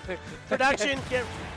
What? Oh, he paid for the ad time. He actually paid for it? Production said they paid for the ad time. All right, it's Same versus Hydro. Let's get into it. I cannot my eyes. All right, Lil Mac versus Rob. On paper, pretty apocalyptic. Did you just see that jump there, air to air? Okay, never mind. Did you see that down there? Did you see the matchup play out as expected? Yeah. It'd be what it be. It's funny too, because like Rob can actually box pretty well. Is he head bobbing per down tilt? I was in the element. Wait, hold on. This guy's Which on is this. funny too because Saint is known for the faces. just like making all sorts of faces when he plays. Right now, knowing what's against him, he is locked in. Why are there so many Little Mac players here, actually? There's a couple, right? We are a goofy clown car of the region. One would say a killer clown car, if I'm being quite honest. Oh, you guys are definitely killers. That's for sure. I do not doubt that whatsoever. The intelligence to use that F smash to cover another F smash. I just want to see a random Jolt Haymaker. That move is actually bad good. Ooh, speaking of, dash cancel F tilt finally evens the scoreboard, at least in terms of stocks, but 101% to make back up. Little Mac is very doable, for sure. It's like 3 F smashing away. He's dead. That was a call out. Yeah, I mean, it's kind of hard too, and the way Hydro is playing is not really like abusing like even like landing nairs too, right? And those are like where you can find your openings as Little Mac, especially with like forward smash, up angled, up smash in general, right? We're actually just boxing, like real. Yeah, no, this is real slap boxing going on. Oh, I think Rob is slapping. I don't know about Little Mac. Zane's full force. That's true. The robot doesn't know what pain is. It's like, oh, weird. Yeah. There we go. Down tilt, side B. KO is on deck. Is he gonna be reserving it for later? I don't think so. No, I don't know about that. I feel like I would just let it go, just cause like you want to get this stock over with. There it goes. Like, imagine the world we would have been in if Saint got that KO. But the world manifested now as Hydro taking game 1 pretty damn fast. Is Hydro nodding? Hydro's like, yeah. Good. Yeah. Yeah, good. Usually it's the person that gets hit that does the head nod, right? Dude, they're like, yeah, okay. The head bopping with down tilts kills me. That is, and it was on time too. I'll give it up. That was. Yeah, he's probably got rhythm. Probably got the right music going on too, right? Like, you have to get the right down tilts. Dude, this region became a music counterpick region. Oh. And I half blame them for the reason why they did that in Smash Mouth. Look, I blame our area. 5 years deep into the game, we need any advantage we can get. Real. Oh, okay. I was not hoping for another repeat situation. I don't know. This is a really confident start for Hydro. Only getting a hit that first time, that was a really solid intro 15 seconds.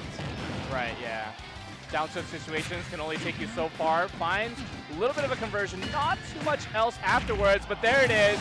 You led straight into it. It's I'm not gonna lie, it's kind of Hydro's fault. You did the down tilt and set him up for the KO punch. Bro, he already got hit by KO punch. Don't make him feel worse. Oh, you're right. Might be. I'm sorry, Hydro.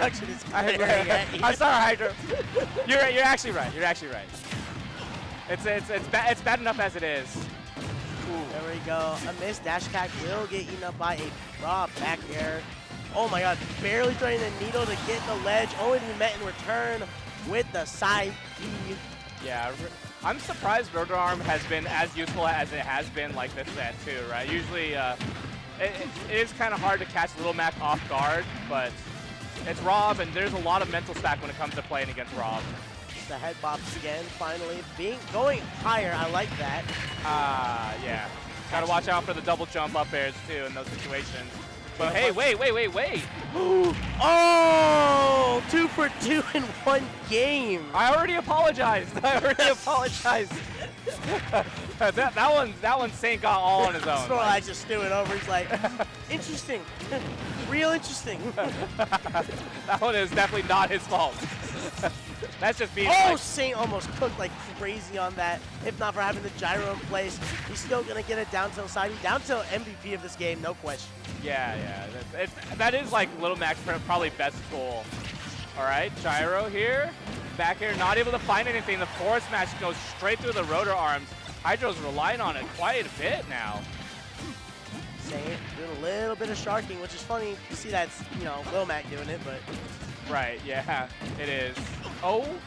No, you gotta get that spacing down. True. Because you'll met in turn with that F smash turn upside. That is a quick return fire to go 1-1 in the set. Guys, I feel really guilty. that first KO punch, I just don't. That made it really rough. More importantly, you slept on the kids. Yeah. You're sleeping on the Lil Mac Saint right here, MVP. I actually don't sleep on any like PNW Little Macs. No, I'm not gonna lie. Actually terrifying. Dude, everywhere I look, he's in camera. Satllord. Look, he paid for that ad space, bro. You know what? He has to have, yeah, he has it. You want to play a Where's Waldo game for this entire tournament? Look for Satllord. Because you know that sign will be in frame. Wow, I can't believe there's a gigantic crowd for this match, too. Dude, it's Iwa. Iwa will be there, as well as Hidro, going to college over in this area. Oh, okay. Who also has been very involved in the scene. So this match happening, it's been an exciting one for sure. Okay. At least for the local talent. That makes sense. That makes sense.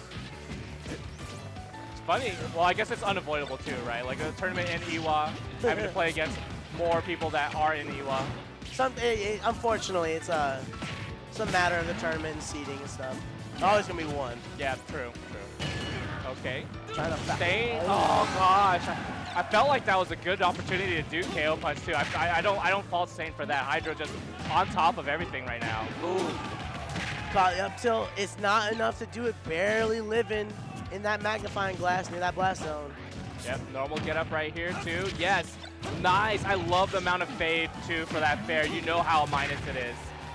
Not enough to do it too low to the ground. Dude, Saint is swinging. Yeah. Someone say mashing. I'm surprised Hydro's still alive, man.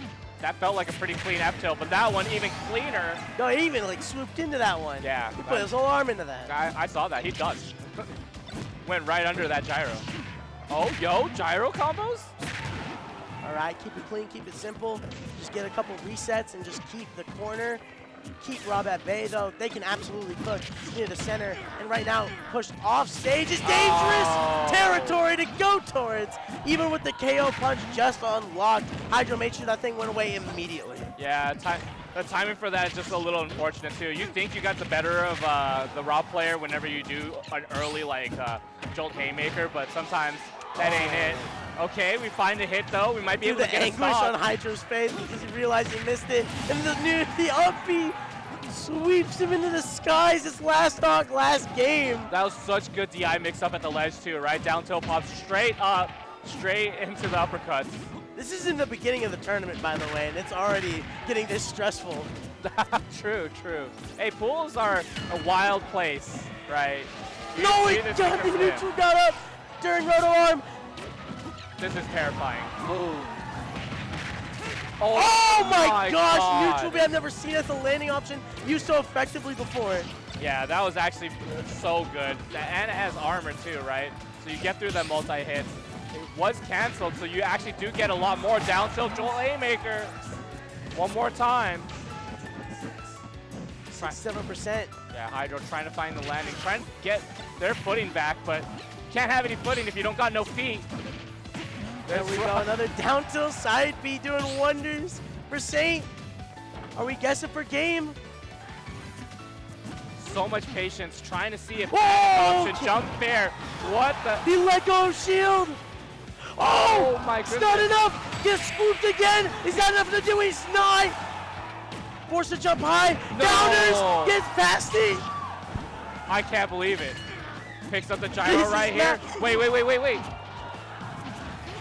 Dude, you're jumping. Oh, I see. Even Hydro's bewildered by it. Saint went for the parry, and the back air lands. They're coming on stage. Hydro walks away 2-1. Wait, you jump on the stage for this? It was, hey, you know what? It was stressful. Yeah, that was KO so... punch on deck, and you're jumping against a little mag with KO punch. That is terrifying. It's mortifying, but you know what? Saint walks away with a smile on his face. Oh yeah, caught the jump from ledge right there. What? Rotor arm. Jump. I think that's just so smart. That was a very, very fun set. Yeah. Only a DD15, bro. Hey, he set him up for it. No, he dashed right afterwards. Come on. Yeah. Dude, that was yeah. Especially like, so when I learned how to tech chase playing against Little Mac. Because Little Mac's like tech rolls are just like so short, so you can like pretty much keep like Little Mac in a very bad situation the whole time around, as long as you put him into like infinite tech chase.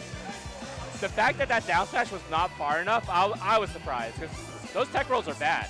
They're not good tech rolls. They're not ideal. Full honesty. But with that, we got a little bit of a change of pace. Ouch is actually coming up on stage. I'm actually going to look for the opponent's name. Where's the group howl? We need it. I'm just glad you're as on board for it as you are. Hey, look, that's what we did at Crown for Jackal.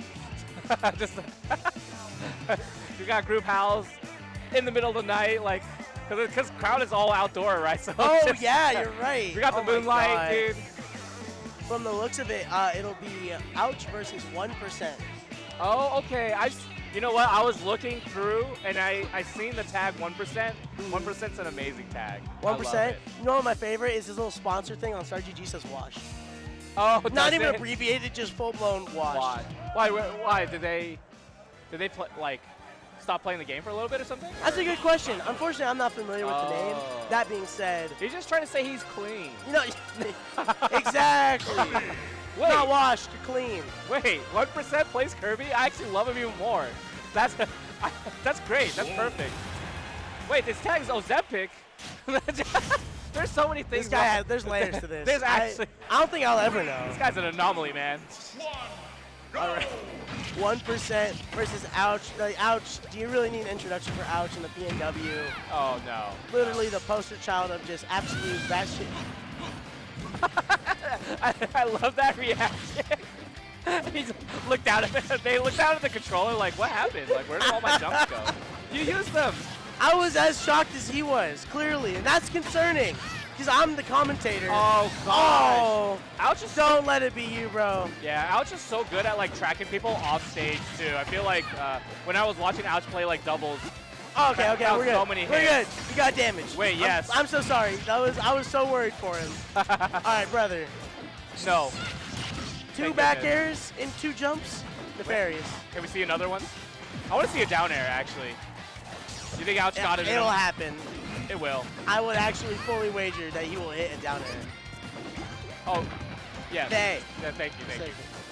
My apologies. Yeah, I see it now. I see it. Okay, nice. Up tilt, up air. The classic Kirby. All right, how are you getting off the ledge? Oh, the trip too, yo. RNG. Wait, we're walking this one back. Yeah. Wait. What happened? There we go. Side B, I think that was the run it back right there. Good start for Ouch. True. 1%. I believe in them though. Yeah. I think they can do it. We do need the run back because they did lose their stock a little bit early, right? Want to keep that. Yeah, I want to know what happened there. They just used all their jumps. They used like 4 jumps and then got hit by back air. Like, touche, you're right. That angle was insane. Realistically, so like this is one of the things that happens when you play against like characters that you know have multi-jumps. You should just be calling out double jump in most interactions, right? Like they get hit in the air, probably just overshoot a little bit, catch a double jump. All right, what percent's playing now? 1%'s playing. All right, yeah, we're wait. 5% on the board. Let's get to it. That's more than 1%, that's for sure. That's 5 1%. That's a five whole lot of 1%. That's 5 of them. There we go. Landing option immediately gets grabbed. Posturing so many kill options right now. But Ouch eating a couple hits here and there. Yeah. Ouch also very familiar with the counterplay too, to forward throw like forward air at certain percent. Interesting enough, I'm seeing a lot of these forward airs land though. Like 1% is finding the positions to get some of these hits in. Yeah. Maybe a little bit more optimizations afterwards. Not able to get the tag chase, but still finds the jab. 1% fighting. Oh, whoa. Well, drag down into neutral B. Actually, some insane option select. There we go. An up smash. Ouch takes first stock against 1%. I thought that was first hit fair into forward smash, actually. Almost. I had a lot of faith in 1% to hit that, but... Oh, jump, inhale. We got Wolf Laser that just ate up a whole bunch of damage on Ouch. Yeah. Pretty scary, actually. No. Okay. Thank goodness. We're still staying alive right My here. heart stops every time. Yeah, I know. Ouch is usually really on point with those, too. Who are we setting up? Oh, the parry was actually pretty sick, but it's a multi-hit back throw. I don't even think about parrying Firewolf. You can have it. You can have the ledge. Oh, okay. There it goes. Yeah. And that's going to do it. Up 3 stocks to 1. I so believe. 1%. He's got the juice. 1 stock. That's all I ask. Oh, no back air? Oh gosh. Don't let it happen. Don't let the 6-stock happen. Okay. Really clean double forward air, up air combo. Yeah, it's always fun to watch Ouch with the conversions. Oh my. Oh Oh no! The last thing. Oh look! It was so close. It was so close, was it not? It was so close. We almost had it there. We almost had it. Oh no! That was Nice try. Yeah, for valiant 1%. effort. Especially playing against someone as seasoned as So Ouch. mean. No. Don't bring up the All right. This replays. is what happened. All right, 1, 2, 3. 3 jumps used. 1. Dude, poor Kirby. I can't believe I'm. you can't do anything. Can't even play the game. Oh my god. There were opportunities right there. Maybe it was the nerves or something, because it really seems like 1% understands like what's going on the screen too, Yeah. right? Like they're just like They were not lost. Right, For right, sure. right. It was just, you gotta elevate your plans, your game plans, your strategies, lock in some more of your combos, because Right. again, we were talking about the forward airs. They were constantly landing, but they weren't followed through with like an F smash or even going to another combo like dash attack even. right, It's just, yeah, and it can be pretty difficult to keep up, especially with someone like Ouch, who definitely does have like a much faster mental refresh rate than your typical player, right? Yeah. Your typical Smash Brothers player. You know what? Get them in the room with JoJo. True. Unwash 1%. Yeah.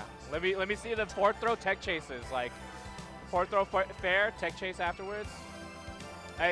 They have the vision. Yeah, no, they they have do. the vision. You don't get 100% on, Ouch for no reason, right? Surely. Yes. You put in the effort. Surely he try deserved hard 1 stock enough. though. Surely he deserved it. But good stuff so far. These matches have been a bunch of fun. Yeah. This yeah. wave is so good. I'm having a blast. Oh, you're about to have a lot more fun, because Dtier from NorCal plays Ice Climbers. Oh. And we got the Ice Climbers music blasting right now. Old Ices. All right, in the P&W, that's not Big D. That's true. That is. That's true. You know what? That's iconic. Why is it Dtier and Big D? Come on, like. Is that the inspiration Is it? for Ices? It has to be. It has to be. Big D's influence. It can't be understated. Yeah. Drink water, by the way. Big advocate for that. But Dtier has been kind of like steadily rising in NorCal. I don't think Dtier actually resides in NorCal, just competes in NorCal a lot. Ah, I see. So has been pretty much on the rise. Anytime someone does get a win on Dtier, very highly touted, pretty much. Like that's the person to beat. Like if you're aiming to get onto the NorCal PR, like this is the guy, right? There's some challenges you have to face, right? Yeah. Definitely very, man, every time I watch Dtier, and I don't know how they do it like week by week, but there's just something new, right? Like the character actually has just so much nonsense that can happen, so much option coverage, option selects even on top of everything, right? Locking this as the in-game, that's pretty dope. They're pretty sick for that. Yeah, big fan of Dtier right here. El Conquistador. Conquistador. All right, I'm excited to see. Also, Toon Link, another character that's very prominent in this region. I actually have never casted Conquistador before, so I'm really excited. Yeah, I love talking about Toon Link too, so I'm glad. Part of the reason why I enjoy being PNW is because you guys have like 3 like prominent Toon Links. Oh yeah. And now it's even more El Conquistador here, trying to make a name for himself. Dtier though, they've got a pretty decent start right there, finally able to match the pace and the percentage even. Try to pressure with ice cubes. I mean, Nana. Oh, wait, is it? Oh, it's Popo. Yeah, following. yeah. All right. Yeah, I mean, you could call it whatever you want. I usually call the AI just Nana. That's how I do it. But yes, Nana is technically in the lead. Popo's right behind. I love that the indicator is just a couple lines of hair, you know? Wait, what? I love that the indicator is just a couple lines of hair. Oh yeah, that's true. And it is very hard to tell. Okay, Right. very solid. Like up that tilt. up tilt, up there, just Yeah. a classic. Are we about to see some like insane disjoint combos? I don't know. It can be difficult when you're playing against a character that does like to throw like a lot of projectiles, right? So whenever you do get a desync, you get moments like that. But maybe we can find something here. No? I'm actually kind of surprised that the spiral stopped right there. Twister and then didn't follow up, and then thus gave Conquistador the option to shield. Oh my goodness! Wait. Dtier sent them literally both ways, and then a fair ties the game up. Yeah, right now, this is definitely an interesting matchup to play against. If you get caught like trying to like CQC against Ice Climbers, you're in for a hell of a time, right? Oh yeah. Feel like Conquistador was doing the right thing until you know that Z drop there. You know what? Sometimes it just happens. You know. True. It's contract. You play a Link that can do a spike move. You gotta have SD at least once. I'm thinking they probably play like another character they do that with, like Z drop down Oh air. yeah. Okay, up in the air. Oh no, that's it. Done. There's Yep. the desyncs we were looking for. I mean, they got that one for sure. I've seen that happen too many times. That one and also the down throw forward smash, like right at the ledge. And that is where like Ice Climbers do like excel, right? Like we talk about characters that are amazing at ledge trapping and whatnot. I feel like Ice Climbers can put you in those situations more often than not. We feel like Belmont is the obvious one, Robin's another obvious one, but Ice Climbers you don't expect because of the projectiles don't work the same way, but Blizzard is crazy. Blizzard is, I think, probably the most slept on move in the game. I mean, Oh quite yeah, honest. that move is insane. Yeah. We're There- getting right back into it. There are a lot of good things about like Ice Climbers, but it's really, it's like, it's hard to really like get excited about it because of like how stubby their moves are, right? Like Yeah. so like you want to be able to like fight and like do your setups, but you have to be able to find your way to get in the first place, right? Oh my gosh, speaking of, almost landed a killing blow for the first stock. There's still so much. She's the Blizzard to try and set up a down smash. Oh my goodness. Yeah, good discipline on El Conquistador to not break out of the ice too early. Did not cave under pressure. Yeah. You can tell Dtier, that's what they were looking for. Yeah. Okay, onto the ground. Oh, it's Oh, on! whoa! You're wild! Oh. You're down! You're 1-0. getting, yeah, you're getting cooked in center and you're still taunting. You know what? Respect for that. Dtier doesn't respect it though. That was an immediate up air. Just like, no. The audacity. Yeah. He said, wrong game. That has no effect here. Oh, those up airs are actually just crazy. I'm glad they like changed them to what they are now because I like the way they operate. There we go. You whiffed on the Nana. Now you're going to get eaten up by the leading Ices. Yeah, we're not seeing too insane like desync situations too from Dtier. It's mostly like El Conquistador getting hit here and there. The jab lock tried to go for a little bit of an extension, but El Conquistador not giving it to Dtier. Oh, scooping up both of them with it too. Yo. Finally with a star KO. First blood for El Conquistador. Okay, yep.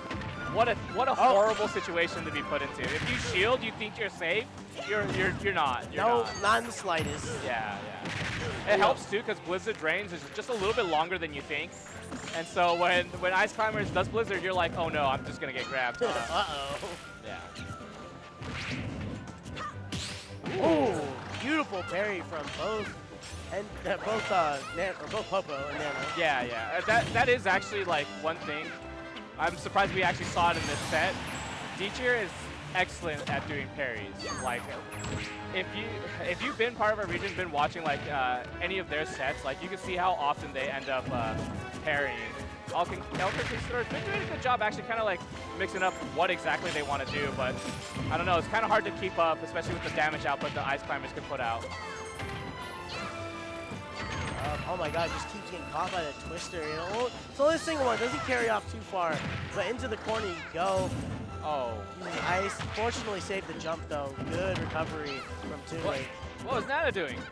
Nana's just doing her thing. Oh! And you grabbed the wrong one. Yeah. And that's gonna be enough for the down smash walking like 2-0. Excited to see more Dtier later on stream. I know for a fact we're gonna see them again. There's no way we don't. Yeah. I think it's just one of those matchups where like you really have to know like what your counterplay is against this character. Otherwise, they can just like overwhelm you, and you can just get like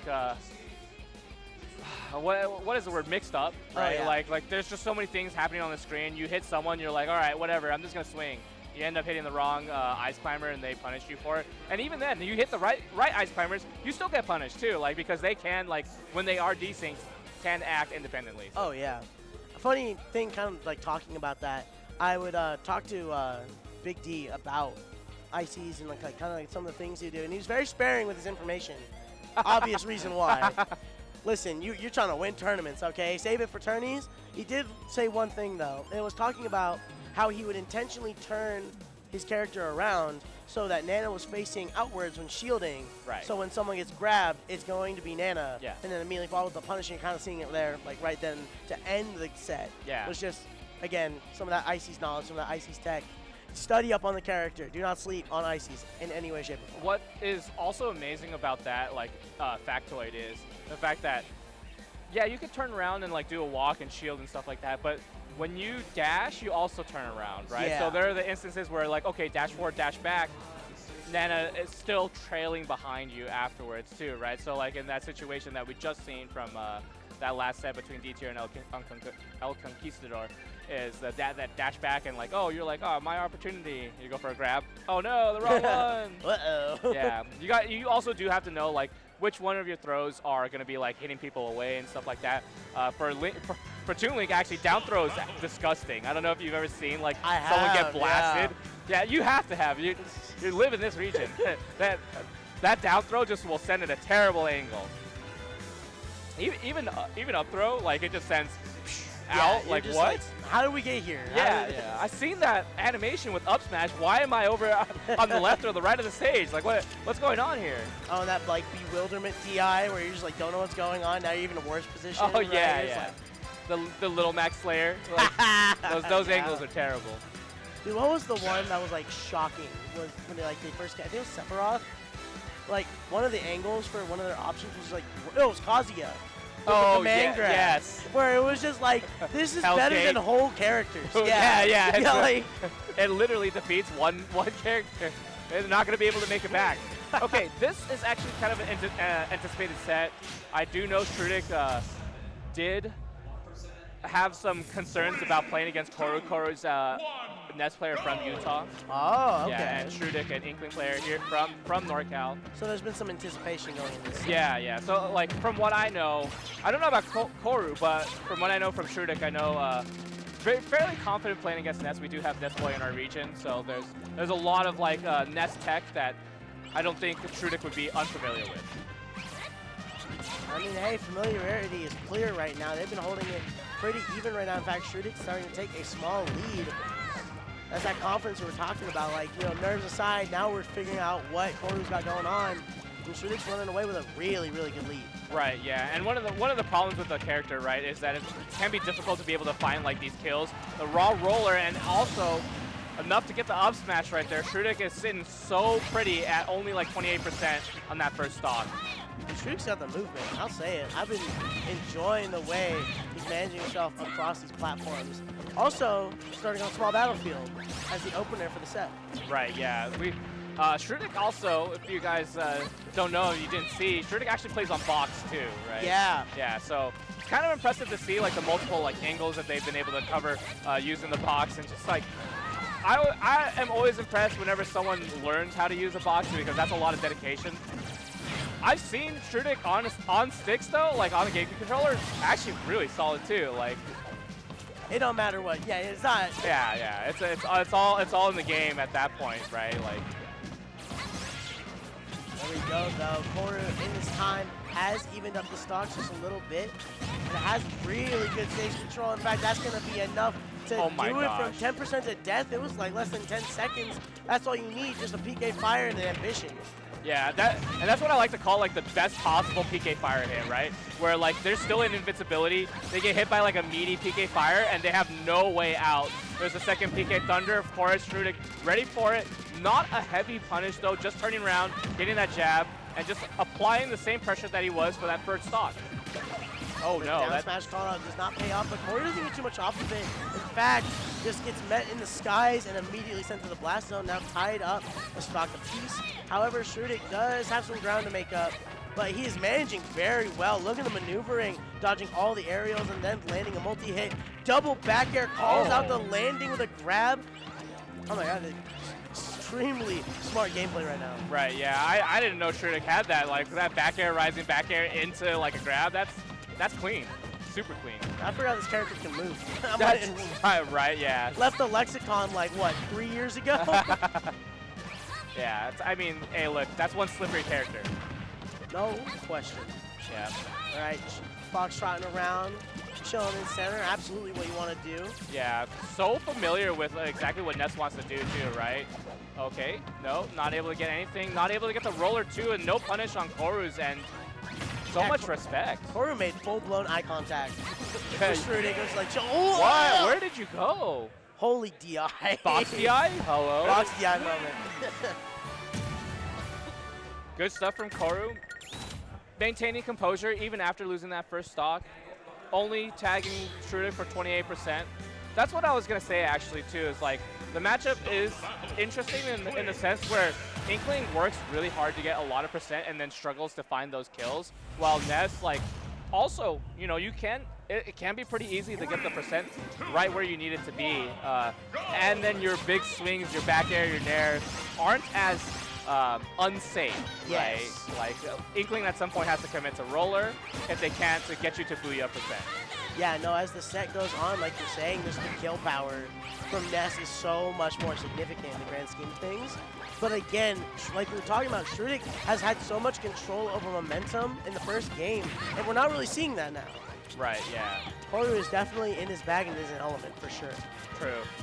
Now at 100%, double shield right in front of hrutik's face. hrutik doesn't bite on anything. Finds the double back air into the jab, putting KORU at the ledge. Okay, whoa, landing fair. That's just so, it feels so risky as Inkling, because you don't really get too much out of it. Yeah, no, Shuri's playing with a lot of risk in general right now. Oh, tried to just keep the back airs coming, and then KORU said, fine, I'll meet you there. Let's see what happens. Speaking of which, now sent off stage, KORU uses a forward air to just cover himself just a little bit. PK fires again, went for a hard read grab, and it's gonna cost him the stock. Okay, good. That's exactly what I was talking about earlier too, right? Like, you want to be able to put your opponent into booyah percent in order to like really start playing that mix-up game. For now, like, man, it's so hard for hrutik to land, for hrutik to find like one start, one opening. KORU's all over him. Oh, tried to call out where the air dodge was going to go. Not going to find it. hrutik responds in kind, gets 20% on the board. A little extra ink going on. It'll help with the damage. However, KORU just says absolutely not. Sends coast to coast. hrutik does find a way back in and goes under the platform. I'm surprised we're also at small battlefield too, right? Where a lot of emphasis in this game, I feel like, is like kind of controlling that center stage. And Ness gets it a little bit easier thanks to like, oh, double jump side magnet on the platform to the center. You get to control that space. And on top of that, you get to control the ledge too with another double jump like PK Fire, right? Oh, roller, try to catch a roll. He almost got rolled by rolling in. Yeah. Oh my god, their moves are identical. They're like literally just kicks, side kick. Yeah. All right, KORU goes out on top now, having a lead. Gets the double fair. That's what we were talking about earlier too, is the struggle to be able to find this kill. Not really a lethal percent right now for KORU. Maybe now after a little bit of pummels, you can see hrutik looking for the grab. The nair coming out. A lot of pressure for hrutik to make it back onto the stage right here. KORU does not have to interact, but there it is, the up throw. Not able to get the booyah, but still manages to find the roller on the platform, the up smash. And now both at even percent, but KORU has been able to get that lead further and further away from hrutik every single time. Absolutely, but more importantly, just like knowing these air dodges, hrutik is starting to get a lot of the reads down, and this might be the reason why hrutik can make an absolutely amazing comeback going into this. Right. Gets away from the situation too. Let me bake it back. Nice side magnet. A little bit of a scramble situation too right now. But the percent slowly rising in hrutik's favor too. 74%. This is looking good. Testing the airs, testing the skies, using a couple back airs to check up. Using the F tilt, doesn't commit to a smash attack just yet. Ah, there it is. And as I will it into the world, KORU wins 2-0. Can we talk about how smart that like F tilt was after the PK fire too? 'Cause Yeah. you know they're holding away too, right? So you do that F tilt, you send them off stage. You could actually catch someone with bad DI and have them die. Yeah, no, that was just really, really smart skirmish gameplay from KORU that walked them away with the victory. Yeah, and that's what we were talking about too, right? Like the character can just be throwing out so many things that are lethal, and you as like the Inkling player have to be so cognizant of like how you're spacing, right? The air-to-airs are very, very important for you to keep track of.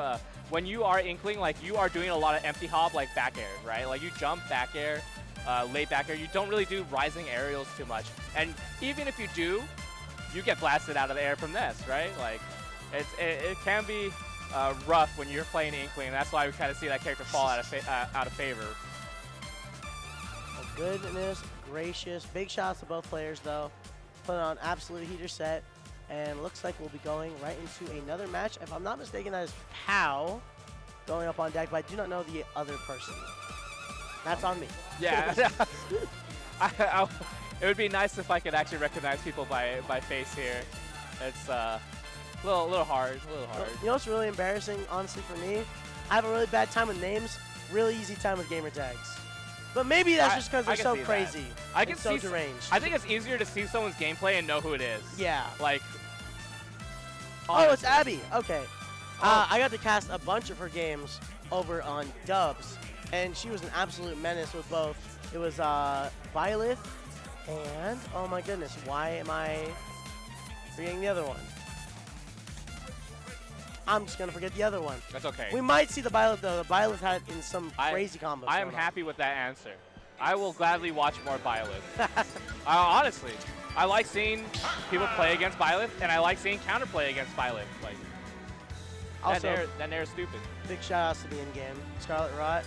Oh. Elden Ring. Oh, wait. Again. We are seeing Byleth. Cool. I'm glad. Yeah, no, this Byleth was absolutely reckless in doubles, for better or for worse. But in 1v1s, I imagine we're going to see even more craziness. Right. Okay. Dude, this matchup sounds so rough for Byleth. I'm not going to lie. Yeah, the idea of what Pac-Man is capable of going up against a character and kind of the proximities in which Byleth fights in. It does not care. Yeah. Actually, Pac-Man might be chilling. The angles that you can send Hydron at are just not lethal. There we go. Upbeat, call out. Pulls a pow just straight from the sky. Right, yeah. Okay, right at the ledge. So many rolls back to the center of the stage, both vying for the control. Okay, nice tech chase too. Little arrow to put a little pressure onto Pow, but the big damage thanks to the Galaga. No, showing with orange, interesting. It's not often you get to see orange go out in Pac-Man games. That's true, yeah. I actually think, I really like all the bonus fruit. Or orange, I feel like, is underrated, because it just goes straight, right? Like, oh, yeah. But it goes much faster than you actually think. Aye. There we go, though. The tried and true. You can't be getting up like that when Bell is on the table. Of course, Pow absolutely capitalized it and got a stock. Though, kind of nearing death's door with this stock, if we're being quite honest. Right, yeah. Pac-Man not too light of a character too, right? So I don't see anything outside of like a solid, good back air sealing the deal here for Abby. Oh, there we go. Scoop with the up smash. Yeah. You went a little too high, a little too much dip on your chip going for that recovery off the ledge. Yeah, and it makes sense too, right? Because Pac-Man's a character that does like doing the rising like fair into nair, rising fair into landing fair. Very smart from Abby. Oh, interesting. Not seeing the uppy combo connect. Yeah, I don't know why that didn't like actually send the way that I thought it would. Yeah, maybe it was the direction, something. Forgive me for not being fully familiar. That being said, Byleth, Abby right now, she is keeping Pow at bay. Oh my lord. Pow is not seeing the light at the end of this tunnel, getting out of this ledge. Oh, and no. actually gonna die for it now with Abby taking a lead. That was really good on Avi's end too. Down throw, like, and then catching someone's double jump with like back air is like actually pretty hard. Not gonna lie, like that is not an easy input to execute after a down throw. Okay, we all know what's happening here. Yeah, no, we're gonna fish a little bit. You know what? Yeah. Professional fisher Pac-Man. The second that bell comes out, we're gonna be looking for an opportunity. Yeah, there's another one. Oh, Ooh, you're picked crazy. up. That is actually insane. What kind of person are you? I'm telling you, Abby's crazy. She has ill intentions with everything. Clearly, the jump air dodge to catch the bell, dude. Jumped over Hydra and Galaga just for fun, right? Yeah, for Why not? funsies. Oh, yo. Okay. Well, like that turnaround grab. Gets Abby. Tries to force the situation with the bell, but Abby's not deterred in the slightest. Gets back to center and says time to buy some time. There we go. Dealing with the hydrant bell. Yeah. Gets back there in exchange, but hey, at least you're alive. Right. Kind of controlling the pace of the match right here. Pao is not opting to interact. Rightfully so, right? You want to be able to find your opportunity when you can. Avi, tired of the situation, but you know what? When you're tired, you get an apple. Yeah, classic apple. Honestly, I'm kind of seeing an advent of the apple in terms of the Pac-Man metagame. We're starting to see it a lot more. Yeah. And I'm very happy about that. I mean, more fruits for the better, right? Like, Yeah, why yeah. not? They're Now, when called- the melon gets its time, ooh, baby. Come on, it's called bonus fruit, not bonus like bells. Bonus keys. Bonus key. Bonus Hey, objects. bonus key is pretty good. I like that. Bonus key, yeah, all right. It should be bonus key. Oh, no way. Oh, it's not enough to do it. That still stings to get hit by, though. Right, okay. Oh. Nice, being able to find some more damage and keep up the pace, too. Oh, strawberries. Dude, the fruit are coming out. Yeah, no, we are getting a litany of fruit. Come on, give me melon. Come on, give me melon. The cornucopia of fruit. The cornucopia of fruit.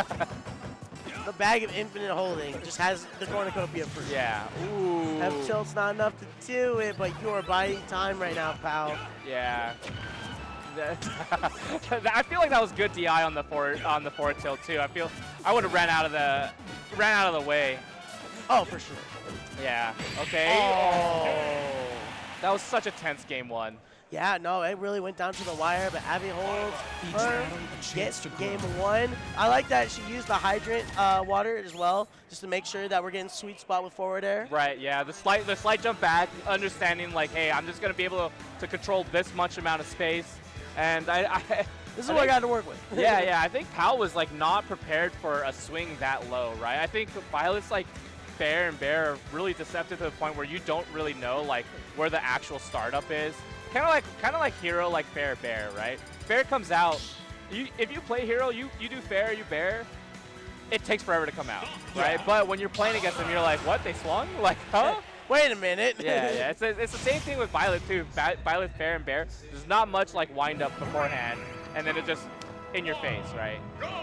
Now the switch to FD. What do you think? Talk to me about that. Dude. I actually have no word. I actually don't think the platforms even mattered that last game, honestly. It just, Yeah, no, in all honesty. Yeah, I agree.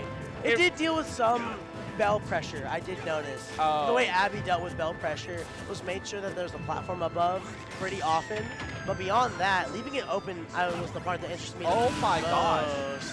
I know the double jump was sniped out. I thought they would still be able to make it back. That's Byleth recovery. That's a tether recovery. Yeah. Like, that thing goes from the seventh depths of hell. Are you kidding me? Hey, the orange is putting in work, man.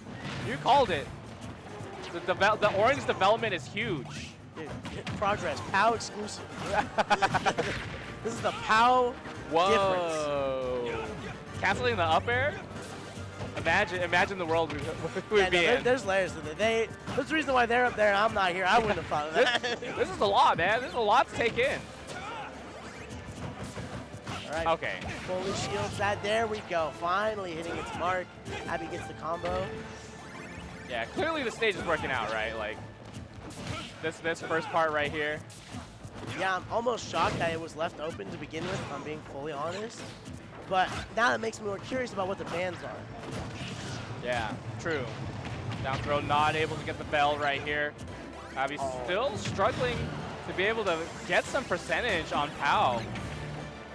Yeah, POW's running away with this game. Hopefully, not going to go up 3 stocks to 1, but right now, just the changes have been really, really successful. Gets the grab, has a forward throw. Not going to be enough to kill. Potentially dash attack, no, just keeps them off stage. Yeah, I think Avi's also playing extremely reserved. Not too many like nairs straight into shield, not trying to risk anything or see what could potentially happen. The bell straight through the hydrant, another one. Sorry, not the bell, the key. Oh no. What was that? Was that F tilt? I blinked and I missed it, full honesty. Oh, Apple combos on dead, 42%. That'd be like you almost cut the air dodge call out, if not time just a little bit later. Twice over. Wait, Pal is having fun with it right now, man. There we go, on the board. Abby, what you got in the tank to hold this game up? Or do you just use it as an information game? We're down quite a bit, let's be quite honest. Yeah, I can see Byleth coming back too, right? It only takes like a couple interactions for Byleth to really get a lot of mileage out of that. Up air, okay, putting way more pressure onto Pal. The percent is rising. I like to see that aggression because Avi's finally getting some mileage, but Pal's answering back.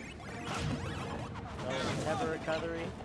Ooh, that's a dangerous game to play with ledge vulnerability like that, especially against Pal and the momentum he's built up over time. Abby, though, is finding some footing, just a little bit.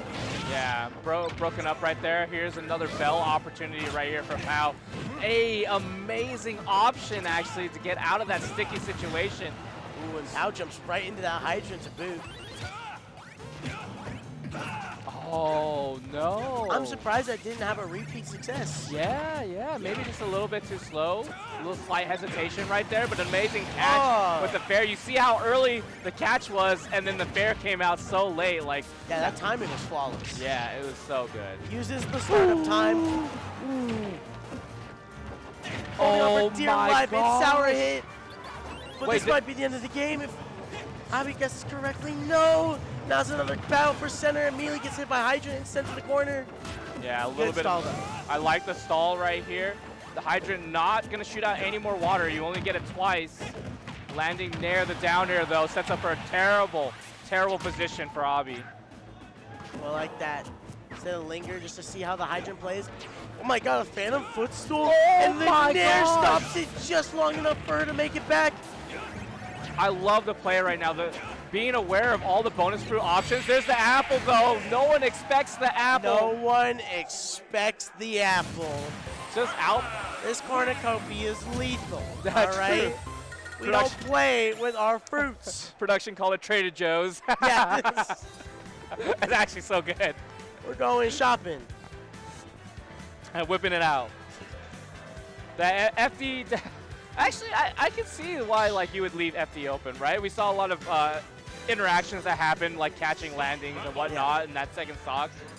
And of course, she absolutely climbed all the way back up. There's the other character that I forgot about. Okay, I thought it was Zelda, but I didn't want to say it. So the big thing I wanted to talk about when it came with dubs was that the Byleth was violent. Like, people were dying. Didn't matter who, people were dying. But the Zelda didn't matter who. cleans up. I'm really excited to see. All right, now I have a question for you. Do you have a name for the knight? The Phantom Knight? Yeah. No, I don't. Why? Okay. Because Charlie? I met a bunch of Zelda mains, and apparently they all have a different name for the Phantom Knight. Oh, it's personal? Yeah. I didn't know you could put name tags on them. Why not? What's stopping you? One of them I know is Ricardo. Ricardo. You know what? I see it. I actually don't. You don't? No, you know what? It's okay. You don't have to see the vision. It's fine. Yeah, you're right. My vision's clouded, actually, from this Pac-Man gameplay. My eyes just glass over. It's just like, it's fruit time. Yeah. Ooh, Hydrant. Forward air. Ooh. I like his mittens. Oh, excellent tech there coming in from Abby. It's been an even game so far, though Pal does see success with the first stock taken. Yeah, it just met right in turn with a lightning kick. It is crazy to see how fast Pal is to like switch from like a slow gameplay or game plan to something much quicker, right? We saw like how fast that ledge trap happened in comparison to the previous 2 games that they played. It just so happened so quickly. Ooh, my goodness, the percents. We almost had the stock then and there. Yeah, Phantom Knight really forcing Pal into certain situations that I think they're not really familiar with. Save, thank God. I thought that was the most incredible. Oh, using the reflector. Now we're kind of seeing why this character switch was a thing. Yeah, I'm surprised it wasn't the first out too, right? Like, you do have Naira's Love. It does help with a lot of the scary projectiles, mainly Key. Maybe we can see an apple get reflected at the end of this match. Oh, wow. Pao just kind of stood there and let Phantom Knight build up fully, and Abby's running away with this lead. Yeah, I like the way that she is just so confident, and I know what your timing is going to be for the toss. I'm just going to throw my aerial out. It's going to hit you, and I'm going to catch this item. Like, that is huge. Oh, my gosh. And using the walk. We got Wavelands on deck. Abby is absolutely in her bag right now. Yeah. It definitely helps, too, whenever you do have the Phantom Knight. You do get to set up, force your opponent to jump, force your opponent to do some sort of defensive option. Oh, my goodness. But that killed? Really? At 60%? All right. Interesting for Pao to see the Phantom Knight direction fully loaded and jump into it, and that might cost him the game. Thin fire. Hit the sour spot. Ooh, double fair. Big damage right here on Pao's end. Not gonna kill. Oh! Not like this! She said you can't do that. Said Unsafe cook on no hit? longer. Lightning kick to the KO zone. Falling Ooh. out of the power pellet and then getting lightning kick like that. You thought you had it all. She said stop now. Look at all this Stop damage I'm getting. immediately. I'm done. I'm out of here. You know what? I also love, it was very reflective of the last set I saw her play. Just like, all right, it's Zelda time. All right, it's time to cook. Yeah. We're getting in the kitchen, and I mean, hey, you saw all the Zelda game plan was insane. Yeah. It was so smart. Normally, like, not a fan of watching like Zelda, but it was F tilts. Yes, it was. It was F tilt. Jeez, I can't believe that killed. Oh, there's the apple. But yeah, normally I'm not a fan of watching like Zelda too much, but there is just, after understanding Phantom Knight a little bit more, there's actually just so much layers to that move that it's really messed up. Actually, the character actually is really nasty. Oh, that's so tragic. That was the you can't be doing this. Yeah, it's, you had Lock something in, lined last up. hit, last game. Like, Yeah. oh my god, the lightning hit rate was also insane. By True, the way, Abby the jump in, just got it like that. hit Yeah. the fair. Dude, chop she the off key. the Halo plat just said, With the Just mine. swiftness too, it wasn't even like I'll float around for a little bit. It was just Just beeline boom. down, get the kick. That's my favorite. Straight off the angel platform, like your retribution kill. Like, how dare you? Bam. Why are you standing right under the angel platform? Back air. You made a grave mistake. Yeah. See, that was always what scared me about some players I play against, is they would taunt directly under Halo plat. And that got to my side. Yeah, I'll be real. He's like, that's so unsafe. Why would you I do that? save? Like me with iframes? I don't know if I'm safe, man. Like, he's so confident on it. Good stuff, good stuff. Yeah, oh my gosh, no Hydra on the other screen playing against Xavier. Wow, that's a match. True. No sane man would taunt under the angel platform. Let's just be real here. Yeah, no, that's also true. I'm a little justified, okay? It's not like unwarranted. I called someone an anomaly earlier, and now we have Piranha Plant on the screen. How did it manifest like this? Versus OPZ. OPZ is actually pretty decently like seeded, I believe, in this tournament. I was looking at it earlier. They're placed very well. Yeah, very curious to see how the seed will work out. This is also a very weird matchup. Yeah, I was gonna say I'm interested to see the Steve gameplay, but more importantly, what does Piranha Plant do in this matchup? That's what I'm very curious about. Yeah. So what does Steve do in the Piranha Plant matchup? we're checking out some uncharted territory right now. It is very, very much uncharted. Okay, well, this makes sense. This yeah, makes no, sense. all right. So this territory is a little charted. We're familiar. Some things are just blatant truths. Okay, goodbye. Oh! I thought that would be He heard you. untechable. He heard you. He was like, how dare you? True, anomaly indeed. Watch this tech. Oh, There's nothing normal about this Piranha Plant. no, definitely not. Being able to make it actually this long into the bracket, right? Got some fight, right? Yeah, got some bark, got some bite. Swinging, for sure. I also do like the recoveries. They're very, very much like practice, very experienced. Right. But hugging the little lip for PS2 to make sure he doesn't have to deal with Anvil again. It has to be too, especially with Piranha Plant. Nice seeing the Poison Cloud kind of tear down the walls. Might take a little bit too long though, especially with the stone out here. Oh yeah, Stone's just gonna hold on for dear life. So how long it took to just get one block? Right, yeah. Gotta start jumping on and hanging out. Oh! Ooh, one little opening, 46%. Uh-huh. But there we go, just barely getting the kill. I was gonna talk about how they expended Diamond, but oh, look, more diamonds. Yeah, true. I think it is very difficult for Piranha Plant, being as slow as the character is, to be able to like exude that pressure to make Steve just like stop mining, stop putting up walls, right? See that low profile Elytra though? Like just early, that was insanity. And I mean, OPZ's cashing out for it, obviously. Oh yeah, we're gonna see a lot more, I'm sure of it. Ooh. There we go, a little bit of a trade-off there. If not minecart, then other giant steel thing. Yeah. Oh, well, oh, that was rude. Bro, not off the rebound. Yeah. That was... And still not getting the kill.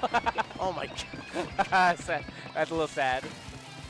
Ooh, I like the recovery from Anomaly though. Knew that OPZ was going to try something, whether it be Anvil, whether it be just an option, just kill low. Dude, now, OPZ is actually struggling right here. Oh my god, that was almost death. Why didn't the Patui kill? That's a damn good question. That was placed there for a reason. Yeah, this is Steve. This is not a heavy character, or not barely even medium weight at best. Oh god, Steve. Okay, now at the ledge right here, OPZ. You know what? No 0 to death. We got the 6%. Hey, we can get the jabs going on right here. Oh yeah, I feel like really just have to stick to the same game plan, right? Just keep it consistent, keep it solid, because there really doesn't need to be too much to change right here for OPZ. Nice up tilt back air, or yeah, I'm pretty sure it was back air, and now probably the nail in the coffin right here. Minecart. Looked down and was like, my controller. I the didn't mash is mash out supposed fast to work enough. here. Yeah. It feels weird because you don't want to mash out too quick because you get Yeah. up smash, but you mash out too late, you just, boom, dead. Having to mash out a minecart is a very funny thing too. Oh man, I thought like they had a patch to like make it so that mashing wouldn't be so egregious, and then minecart like Just a quick salute and I say good luck. they're like, oh yeah, I remember this. I like this mechanic. Mario Party, baby. I'm a big fan of that. You just look at everyone's like circular gate and it's just like a smooth ball. Yeah. Turning an octagon into bro. Dude, I used to work on controllers, repair them, and a friend, he used to play Luigi in Smash 4. That was an oval. It was like legit for toileting. It was a Oh my god. oval. That is awful. Okay, wait, Anomalies fighting. Actually, OPZ not getting the chance to play. That was a true 0 to death. That was flawless from Anomaly. Right now, it hasn't even taken a lick of damage. Yeah, and I think at this point, like you could get all the resources you want, right? You're big chillin'. You're the one that has to interact with me, and Piranha Plant loves that situation. Dude, I also love when Piranha Plants play within the cloud, like, oh, my ambiguous option. Yeah. Am I doing the long stem attack or not? There we go, Patui. Anticipating in the high option with a dash attack to boot. No free options today right now. Obviously, you gotta figure something out. Oh, okay, we're gonna get right past the down beat, and that does tack on a good amount of damage. Yeah, I don't think Anomaly is sweating too much in this situation.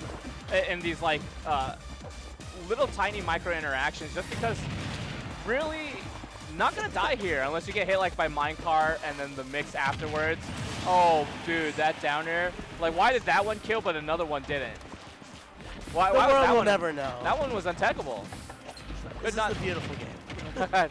Yeah, true. Must have been the way he DI'd. Ooh. Oh, got the first hit, but reminder is always that landing hitbox. Right, yeah, obviously bringing this all the way back too. Dang, 92% from nothing. Ooh, interesting TNT setup. just kind of idles within it and uses a point-blank minecart just to put on the other side of the screen. The S-Smash whiffs. There's just enough recovery time for Anomaly to make it out. Okay, no Patui for Anomaly also. Not too good of a situation. Wow, blasted his way back to the center of the stage. Tech and then that's why we keep those little blocks there, because you can get Tech's minecart to kill at center stage. That was so good, actually. I respect that. No, that was swag. We gotta admit it. Yeah, yeah. The blocks. Yeah. Gets right past them after putting up away from the ledge. A lot of damage to be had right here. Not able to find the tech chase. Anomaly swinging for everything. Let me get a stock. Please, I need it. There we go. Grab up throw is just enough to do it. 64% on the board though. Ooh. Oh, caught with a late hit of Patui landing. Actually gets a really good chunk of damage for the amount of hits he actually put out. Right, yeah. Patui not really going to do too much thanks to the platforms for small battlefield. Hey, we have so many resources. We can throw so many down airs. So many minecarts. Oh, okay. Just all the iron just being thrown everywhere. Yeah, no, that is the least spared utility LPZ has been using the entire set. Oh god, that recovery was amazing. Oh, gets scooped by it, and F Smash is enough to do it. Anomaly showed signs of life, but OPZ won that win even more. Got caught with the minecart. You got mashed a little harder than that, buddy. That wasn't even empowered minecart. That was just normal slow minecart. Minecart. Yeah. But again, another really solid match. That Piranha Plant, that was different. It was. Played different. It had so many good options. It had a 0 to death to boot. Yeah, It yeah. was just good overall. It's kind of hard to keep up with Steve though, right? Because at some point late game Steve has so much stuff. All that iron too, like once you lose your stock lead, it is really, really difficult to justify waiting, right? No, it's literally, it's time to cash out. Don't hold on to it. It's like, don't hold on to your meter for the next game. Like, we gotta use it. But good stuff to both players involved. Wave B has been going on great so far. We've got a pretty good diverse cast of characters we've been seeing. True. With every top tier, we get a goofy mid-tier, low tier. Goofy. Yes, Goofy. True. You see Phantom Knight being set up on the other side of the stage, you're like, that's very normal. No, it's a little goofy. Phantom Knight is crazy. Crazy move. Really Really I love when you do the tiny charge, just the arms and the legs. Oh, It's yeah. like, super punch. Wow. Is there a kick version? Am I crazy? I think there is, yeah. Okay. There I think that's is. like the lowest one. Yes, It's yeah. The just like first the one, little, you didn't even soft spawn hit. anything except for the legs. Boom. All right, but I'm excited to see Slushy versus Lumekos. Lumekos has been a Bayonetta that's just been a constant force within Washington. And then my boy, Slushy, that was a nod towards me, you know? Big fan, just saying. Yeah, Ewon native too, right? Yes. Yeah. Has been pushing the snake as far as possible. Throughout the years, has had some really, really good wins and really, really good performances. So has a name to defend, you know? Has a title, one would say, right? Yeah, But Lumekos, though, too, within Western Washington, they have been a nightmare for everyone. Yes, they don't only play Bayonetta, right? They also... Rosalina and Luma. Yes, that's the character. That is Rosa. equally as threatening and terrifying. Yeah, that character is terrifying. Oh, bringing out Zelda too. We've been given an update, yeah. Yes. Are we going to see more Zelda? I'm down. Zelda Snake versus Zelda Rosalina Luma. I don't know. Do you do Bayo Snake? Bayo Snake. That snake will live forever. That's true. That's actually kind of hard to choose. I could anticipate the Rosa off rip just to neutralize a lot of projectiles and kind of see what Slushy does as adaptation. But that's just my hypothetical. Yeah, it's kind of gravitational pull. Like in that matchup, you think and imagine it would be really good, but sometimes it works against you, right? Okay. Off rip, going Zelda. Okay. Wow. We were just told about this character, and now we're seeing it on the screen again. glad to see some more Zelda, actually. 3, 2, 1. A lot of potential with the Phantom Knight setups, but most importantly, Nairu's Love definitely helps you kind of win these grenade scenarios, right? I am realizing both the characters, aside from Bayonetta, have good ways to deal with projectiles. I didn't even factor in the way to use Reflect like that. Right. While also having Phantom to work with. Yeah. Oh, I'm down for this. Trench Warfare? Oh, yeah. All the way, all the way. We're playing a third-person shooter. Are you kidding me? Oh, this is going to be a long set. Hey, more exciting than ever, though. We get to see just both players in the adaptation game that comes with it. How can you not love that? Right, onto the platform, right? Slushy, not really too pressed about, like, getting back to the center of the stage, right? Oh, gosh. Finds the way back in. I love it. And another dash attack, just ascend, go upward. Okay, a little turnaround. Got the up tilt also. Some protection with the Phantom Knight, but the jump in still gets scouted out by these dash attacks Slushy's been throwing out. Oh, and that's a good two-frame to boot, just making sure to cover the up B. And you cannot be doing reflex like that. That's an up tilt, immediately said, try again. Yeah, that's one thing I noticed about Slushy too, is that they're very on point with the anti-air up tilts. If you're floating around my zone, he will let it rip a little bit early too. Nice. Oh my gosh, the grab release with the grenade, very, very smart on Slushy and good awareness about it too. Okay, that is an interesting interaction, right? You throw out Phantom Knight, you know it's gonna pop the grenade. Like, so like, what do you honestly really do in that situation? Yeah, how do you maneuver that? It's a very good question. Yeah. This is how I imagine it would end up, actually. Just one person getting the lead, and now there's just a fat struggle to be able to find that returning stock. Oh. And when you're searching for that stock, it makes it that much easier for them to hunt you down. Yeah, no, that's Slushy 2 for 2 with up tilts. Just saying, come and get me. And the second you just slip up, it's like, nope, goodbye. Yeah, I like the setup right there for Luminecos, or Lumecos. There we go, posturing a C4 and a couple grenades on the platform. Actually takes out Phantom Knight. That's really good work from Slushy. Right. Oh, the reflect gets parried, but remember, it's a multi-hit, and it's not an auto-parry. Yeah, Slushy just seems like an expert playing with grenades also. Just very aware of the potential, like, things that can happen. Oh yeah, Slushy was known for a long time as like the tech snake, who was constantly just going for different stuff with grenades in particular to try and cook up. So it's not too surprising to see a lot of awareness when it comes to using grenades in this matchup specifically. Yeah, I've seen their Twitter clips too. Like they did have some innovation. And also just consistent setups when it comes to like grenades in a fair or whatnot. Okay. A little bit of a tussle in the center stage, but Slushy is still on top. Hey. The cut right there. It said, no, Phantom Knight to space away the grab just to meet with a vengeance. I like it. We're tying up a little bit. It's 133% though. No. And that's 3 for 3. With up tilts. I hope the replay catches all three. Eventually you're gonna have to jump in, and eventually you're gonna run into these up tilts.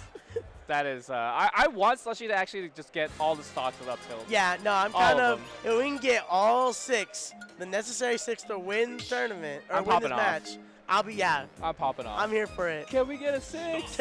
6! Oh, I don't know. We'll see, actually. It might even be more than just, like, 6, right? Like, if it goes to game number 3, we're getting a lot of up tilts. Then we have to get 8. The maximum amount. Yeah, we have to get absolute amount. All right, looks like we're going to Smashville. Yeah, and Lumecos actually staying on Zelda. Yeah, no, it was last stock, so I do see the reason to stay confident with the character. I don't know if Rosalina and Luma would be, or Bayonetta for that matter, would be the changes necessary. Right, yeah. You're playing that Trench Warfare, and, oh my goodness, that recovery was so good. Okay. All right, bro. A little overzealous. All right, Slushy. Yeah, really wanted the RPG to go off. No way, he held it because he was like, shit, I got to get the up tilts. True. I can't win like this. Yeah. Take the stock. I got to try again. He's doing it wrong. You're doing it wrong. Oh. Lemekos, they're getting ambitious with some of these dares. That's Mission the failed. setup. Mission That's- failed. Well, maybe not failed, but That's the exact setup that I've seen, like, especially hit on so many people, like, on Twitter, right? Like, oh, forward throw, the grenade explodes, and then the fair. So good at timing the fair also, like, in those situations. It's not easy to get where you need to fast enough. and also just the awareness to just keep pulling it off, right? Right. That just shows how much time in the lab Slushy's been on. Right. Okay, grenade tosses. Phantom Knight, and yeah, that setup at the ledge is so ambiguous too. You don't know exactly what Zelda's looking for. Do we love corner pressure like that? A lot of patience being displayed by both players right now. Oh, interesting to see Phantom Knight set up in the opposite direction there. I don't know if that was like snapback maybe. Yeah, I think there's like a tech where you bounce with it and Phantom Knight ends up in front of you. That's what you want to do, but sometimes you get that where it faces the wrong way. Okay, I'm waiting for the up tilt. That B reverse was filthy, by the way. I was impressed. Yep. Ooh, okay. You know what? That's clever. You put the grenade right in front. You do that landing bear. If they dash up and go for a grab, they can't really get too much out of it. Oh my God! The timing. No fear. No fear. Just with the dash attack. Yes, attack. Yes! There it is. 4 for 5. Yeah, four for 5. Oh, I need to see it end in one way and one way only. Caught. Lumeko's not a fan of that though. No, definitely not. Keeping it competitive actually right here. Stuck at the ledge, but with even stocks, like the percent lead really is gonna matter. I just don't know if it's easier for like Zelda to get damage or if it's easier for like Snake to get that damage. Yeah, now that you mention it, it is a curious question. Ooh, the rising dare leading to a really powerful punish from Lumekos. Yeah, almost found like a sick neck chase too. And Pharaoh's wind actually to catch Slushy off guard, and now at the ledge, oh my goodness, that could have actually killed. Oh, with F-tilt with just a quick bell curve short hop go on the other side. Okay, there. Oh my goodness, the grenade afterwards too. When Slushy does get damaged, it's always just so much. There we go.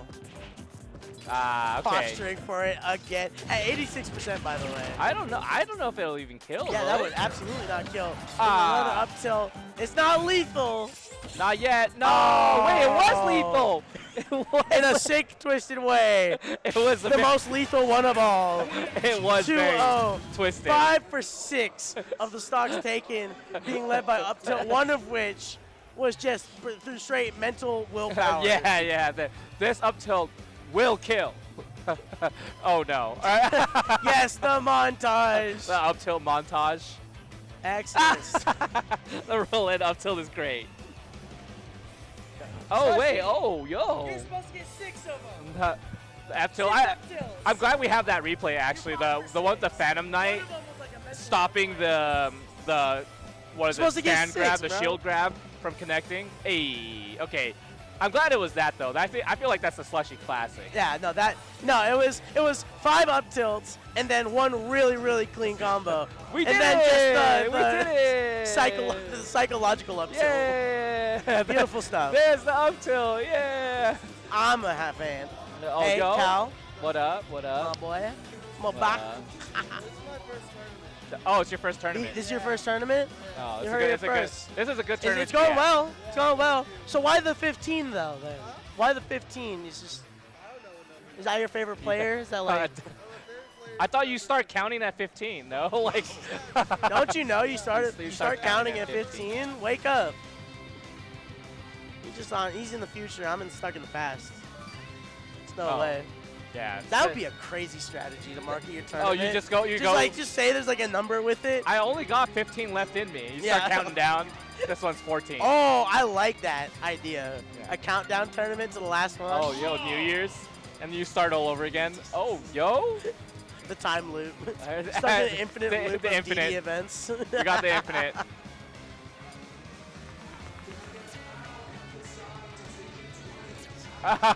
Dude, I saw a streamer do that one time. It's genius. The idea of like saying there's one last spot left, and then just keep just going over every time someone enters. Isn't that the TikTok live strat? the water balloon's about to explode, I swear. They are pushing the meta. I swear, right? the water balloon's gonna explode. Don't do it, guys. Don't do it. Just $1 more, please. I'll stay Just live $1 for more another hour. No, don't do it. The stream's about to end. No. That's what we gotta do. That's true. It's a commentary block of us just like, please don't donate. No. No, yeah. Oh my goodness. But all right. I see someone I'm quite familiar with on stage here. It's Dom on the right side over there. Oregon Rob player. Okay. At one point, one of the best Oregon players around. In his absolute prime, he was very dominant, no question. Is this Oa also? Yes, it is. Okay. Oa has been making an absolute name for himself this tournament. Yeah. In just his performance with this K rule. I do have to say, I am actually pretty impressed with Dom also.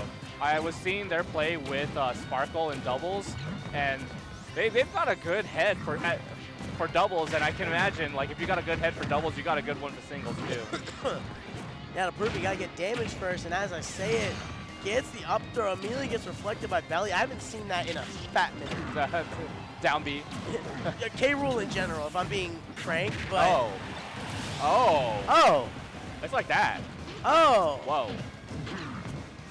That is actually just brutal. That was like brutal. back air, like getting hit by back air too just feels like awful. Oh my gosh, Dom is setting up a lot of openings, but not really getting much. And then what happens is Oa recognizes it and then just swings extremely hard. Okay. Find the up tilt up air at least. The landing option right here for Oa. Gets onto the platform, Dom with no answer. Yeah. It's the classic, landing on someone in there. Of course, a little bit of armor. Take you a long way. Oh my. Was that an air dodge call out that we didn't see manifest? I can imagine it. I can see it happening again. Dash attack. That was Sparks. Dude, Sparks. that dash attack is strong. All right, scooped up. Is there even a way for K Rule to not get hit by that? He's so big. If your mash is better. Your mash is just unreal. Just actually unreal, the mash. It's only possible. Like, I've seen people with insane mash. Speaking of having insane mash, you're going to need it too against K Rule. Yeah, no, that's crazy to have multiple not pummeling, but berries. Berries, thank you so much. Having multiple berries in your kit, built into your kit. Yeah, is ridiculous. I wonder if we will see down tilt on Oa's end. Like, I wonder what they think about the move. Insane, like, spike option. Like, does it spike? I don't think like hard spikes. I think it pops up, right? Like. Oh, you're right. Ooh, okay. This is actually not too bad of a situation. Dom actually answering back. There's no crown. Neutral cannot be purchased for free for Oa. Oa just gets to have full control of the court right now. Dominique has clawed his way back into a sharking position, times it with the crown, very smart to get the up air. It's not going to be enough. Heavy lad with some very good DI to boot. Yeah, okay, the normal get up straight into the gyro. Let's just get rid of this situation, right? Nice, with the crown, picks up the gyro, tries to pick it up again, but it disappears. Oh, the what up a call smash out. is enough to do it, and that was a very confident game one from Oa. Again, making him for himself even further. His K rule is clean. You can't deny that. Opening up with a back air kill, and it's not even an off-stage back air kill. It's an on-stage back air kill. That is ruthless. K-Roll's up air is just a bizarre move. It's bizarre because it like shoots him upwards, yeah, like physically upwards. And the crowd has like tipper, it feels like. Yeah. And he has armor on the belly. So like I forgot about that. Yeah. Oh my god, you're right. It's so weird. Oh. Oh yeah, and the crown fully disjointed will beat almost anything so long as it's out first. Yeah, that's and it can't. It's pretty quick too. Like, you know what? Up air's goated. I'll give it up. Yeah. K-Rool has some really, really good aerials. Yeah, true. Very true. That's what's really funny about a lot of the newcoming heavyweights or people in like that heavyweight genre. Yeah. They have a bunch of hypothetical, like on paper qualities, but because of where they're cooking in, it's just like it's hard to see success with them. But hey, Oa's making a complete statement against that. Yeah, jump straight over the laser. Oh, putting the pressure on Dom. Dom with the high recovery. Oh, a nice attempt at a dash attack, but Dom not going to get caught this time around. Up air won't do it, but it sends a message, right? Keeps him at pace.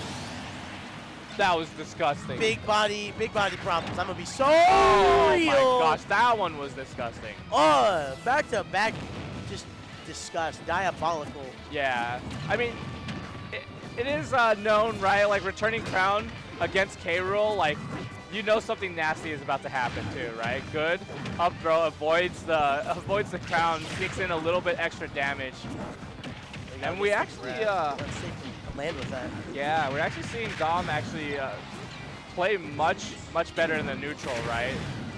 And in the Vantage. Go using crown. Wow, he's so tall. He got the crown off the platform. That's not fair. Oh. Bro, he needs it. Quite literally, he needs it. That'll do it. Wow. No amount of can save you. I didn't think from that would kill. position. Honestly, didn't think that would kill. Nice. Great patience on Dom's end with the dash backs. Not falling prey to any of Oa's tactics right now. Yeah, I like the use of gyro as a rebound option. Just like snuff out one position, get the re-grab, and just start fighting with it yet again. Right, yeah. And there's Dom utilizing the platforms too. I'm not getting into your zone. You got to find your way into mine. Oh, wait. Oh, wait. Goodness me. I felt an up air coming. The second there was the rebound, and oh my goodness, I can't. You I gotta called stop it. I can't manifest like this, bro. It's Yeah, so bad. you knew the up air was coming. Dom's gonna have like a talk with me later. Like, chap, we'll figure something out. I heard what you were saying. Those are the worst feelings. They're like, oh, I heard what you were saying. I'm like, oh god. Oh no, what did I say? Yeah, like, why are we having this conversation now? Yeah. Okay, Good nice. patience on Dom's part. Oh, Missed the timing just barely. Hey. But there we go. What a good Some setup. mighty fine gyro combos. Like, I guess he's like, you know what? You're my best friend. If he gets cannonballs and crowns, I'm about to use the most consistent weapon of my life and just chuck it at you over and over and over again. Just a little top, you know, just spinning. Oh, point at his homies. You know what? Big shout out to them. Yeah, they're there doing it down is. tilts. The Rob down tilt. You know what? Dom needs to start doing head bobs with the down tilts. I think he'll do better. I need Oa to start doing K-roll up airs in real life. I'm just starting like puffing that chest out. Oh every yeah, time. actually flexing. He had a pretty funny pop-off last night, if I'm not mistaken, really? after beating Louis Money. Oh, okay. In the heavyweight bracket. Dude, I had never seen a crowd so hyped for heavies in my life. It wasn't even like squads, it was just heavies. Yeah. It's fun. If you guys are interested in heavyweight bracket, definitely come out to Daddy's Den. DD15, that's where they have it. It's their specialty pretty much. Yeah, no, it's what we love. Oh, And nice. now we are back in our Rob element, baby. Yep. That was the, oh wait, I'm playing against the heavyweight. Wait a minute. No, what? Did he just go for that? To be I fair, haven't seen that in 5 years. Like, to the day. To the day. I like the down throw into like up special. Yeah. Down throw up special off the top platform. Yeah. You hit your homie with that, and it's like casual, like party. We still had party ultimate. we had hazards on, so Town and City was just taller. Ooh, great recovery. I like that. And uses Dtiier's just extension of the hitbox to go under the platform and get a hit. Oh, okay. Interesting down smash. Dom actually cleaned it up a lot, too. Not giving Oa anything for free. Oa's having so much trouble playing neutral and even getting to the ground. I like he reduces the amount of up tilts when there was the play. He's like, oh, he's just not leaving me. Oh, my God. And there we go. Dom starting to run away with this one. Yeah. Oa can sneak a lot of, like, percent. Probably can find... Oh, okay, gosh, so I'm so surprised that didn't kill. Can find some early kills, but I don't know if Dom's going to give it to him. Absolutely not. He catches the counter lacking, and that's another Roto Arm combo. Dom said, we are done with that. Nah. He saw a big body on the screen. He's like, wait a minute. Lock in. Go to the codex. We got Roto Arm combos. Down tilts. Go for it. Down tilt the camera. Go for it. Down tilt? Down tilt. Down Down tilt. tilt. Down tilt, baby. Big fan of that move. 100% agree. Peak fiction. Oh my goodness, but hey, Owa's game 1 was ridiculous. It was. It was flashy combo after flashy like setup, and ending or starting with a back air kill. The up air confirms were ridiculous. That killing from the ground, wild. That. Hey. My favorite part about that too is just like the empty hop land, and then you're like, oh, they're gonna go for a grab, but nah, it's down tilt. That was very smart from Dom. His favorite move, as confirmed by Dominique himself as he walks away. Oh yeah, down tilt, baby. Down tilt. We got it. Down tilt, baby. I wish I could down tilt in real life. You can. It's like the same effect. I've seen your idle animation too. Where am I? The audacity. Nefarious. There's no other way to put it. You can't. I cannot believe you of all people brought that up. What do you mean? Dude, I've seen it all over the internet. It's great. I love it. Listen, that thing happened with the stupid photo. Do you know what Temporary Plan did to me the first time he ever met me in person? Was playing against Shu. They're in the middle of a match warming up. Temporary Plan like just turns around, fully stands up, and just goes, "You're the guy from Twitter." And I was just like, how? That cannot be my legacy. That is your legacy. A I'm photo sorry. of me just looking crusty. Like gone. I was, dude, it was nowhere, man. The thing is, everyone knows where that feel. Everyone knows what that Production, feeling sit is. down. No, stand down. I Okay. cannot have this. All KORU right, versus Bizmix. KORU versus Bizmix. Let's get it. How often do you think KORU gets to play against Shulk? Oh, so little. In fact, I'd argue PNW is one of the few regions, aside from a state here or there, that just got constant Shulk matchup throughout, like a little bit of post-COVID into like now. Right, yeah. There's been standing the test of time, actually, because feels like one of the very few that are still competing. Yeah. Or still got time to compete. Yeah, no, he's been holding the fort down when it comes to NA Shulks. Of course, Jared is King, still active, just kind of like going around, trying out different tournaments and seeing where he can land. He had a big breakout performance, but that doesn't matter because Bizmix right now is on screen, and he has really good control of this matchup. Right. Okay. Smash art. Yep. It's just as simple as that. If you get caught jumping, you are done. This matchup can be pretty difficult for Ness if you're not constantly air-to-airing Shulk. Speaking of which, from the looks of things, that Bizmix's kind of known as the Shulk with reckless abandon. Just swing. Just keep swinging, have the time in their lives. And with a little mix of patience in there, he can absolutely keep control of this match, as you can see right now. Hasn't even cracked 50% just yet. Yeah. It seems so difficult for KORU to even find one hit, let alone like two, right? Yeah. Okay. Nice. Side magnet, a little bit of a stall. Not ready for how high air slash goes with jump art. Yeah, going past the ledge there was really good. Knocked back to the center of the stage. And up smash, you're not going to catch a shoulder spot dodging like that, sir. All right. Using speed art just makes that air dodge that much better. Yeah. Okay, another. Oh. Dude, another high recovery like call out too. Bizmix is on top of it. Yeah, KORU even thought he was safe a little bit. He's like, I have the hitbox out. I'll be good. But remember, that's a sword. Yeah. Despite its functionality, that is a sword. True. First time that we see shield art out right now, getting it depleted. Buster probably kept Bizmix alive a little bit longer, to be honest. And just up B's out of the corner. Ooh, and finally met his first end, but still up a whole stock. I'm not feeling bad if I'm Bizmix.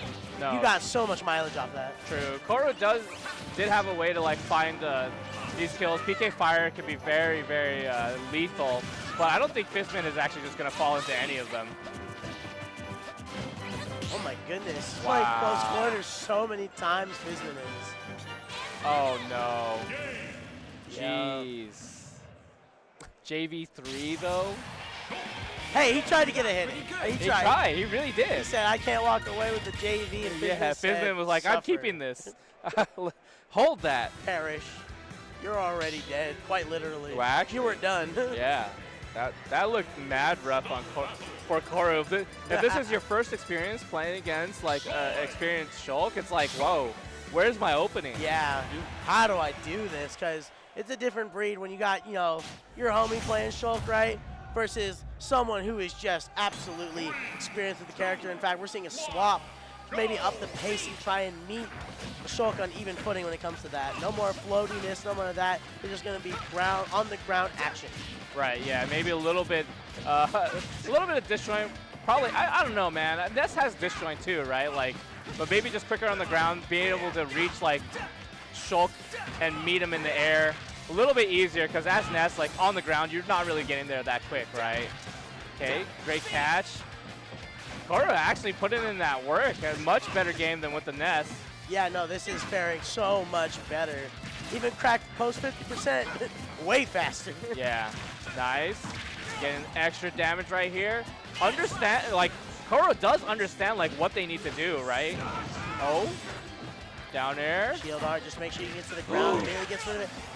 Forward air doesn't seal the deal. I thought that was jab back air, no? Oh, yeah, no, I thought so too. For all we know, it was the input, but just slightly. Yeah, maybe.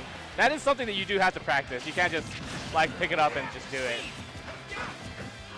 There we go. Gonna grab speed art, just swat it out of the sky like a fly. Wow. Yeah. That's a move I will admit. Getting hit by, you feel bad about. Oh yeah. That's just like. What do I do? Yeah. It has so much coverage. I should have air dodged, but like I feel like Fizbit puts you in a bad position to where like if you air dodge, you're in even worse position. Oh yeah. Then you're like, okay, I could probably like sneak this away, and bam, like a fly. Holy sword swinging. There's two ghosts on screen apparently. Oh yeah. They're just fighting each other. Of course. Yeah. What if they're chasing the same ghost? I mean, that's why they keep hitting each other. You know Shulk's got vision, so like. I see the future. It's just ghosts of Roy's past. Really, honestly. Forward throw, okay, the jump art, immediate switch. I like that to get back to the center of the stage. Fizbit still putting a lot of pressure on KORU. No double jump ad here. And again, swatted out yet again. You might be on winner's side stock right now. Oh, the dash canceled F tilt on the wrong side. I like the momentum KORU gets whenever a hit does happen. But Fizbit quick to disengage, quick to end it all. Wow. Oh, that was such a read. Oh, okay.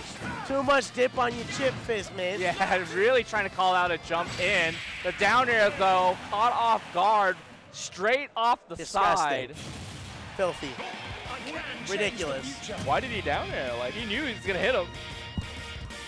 He risked getting hit by forward smash and smash art That was. to do that. I feel gross. I feel gross watching all of that. Oh, yeah. Look, this is fun. Nice. Fair. Oh, this is awesome. Yeah, I want to, hey, run it back. Hey. Why not? Yeah, just, ha. This one, JV. Yeah, that was. JV, baby. You can see Fizbit like, no. I need it. I need the JV. It's nefarious on all accounts. The Shulk in question, production, clipping, and ST. You got to. We need it. Required. Look at that. That's crazy. That's crazy. That down air was actually kind of insane. That was just the coverage was ridiculous. Yeah, true. No, true. around it. Is Did I that request you? is that Are we it cycling actually out? for wave 2? Ah, looks like, yeah. Oh. Looks like we're going to be cycling. It's been making a lot of progress, but with that, bro, that's been our segment of comms, bro. Thanks again for pulling through. It's always a blast casting with you. We got yeah. some really good sets Definitely. We're rocking the purple too. Oh, yeah. Rocking the You know purple. it. You know it. Hey. Well, with that, we're going to, what? Oh. You wanted to show something off real quick. Oh, that's perfect. With the candy. That's for sure. That's for- apparently for me. You know what? Awesome. But with that, we're going to be taking a quick break. You're going to see some new faces here at the casting area. But again, big thank you for watching with us. There's going to be more to come. We'll be right back.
DD15 revival. We're back at it again, and this time we got top 32 with none other than, of course, Jet the Jenga God and myself, Yin Cass. Welcome everybody to the mainstream BGBC.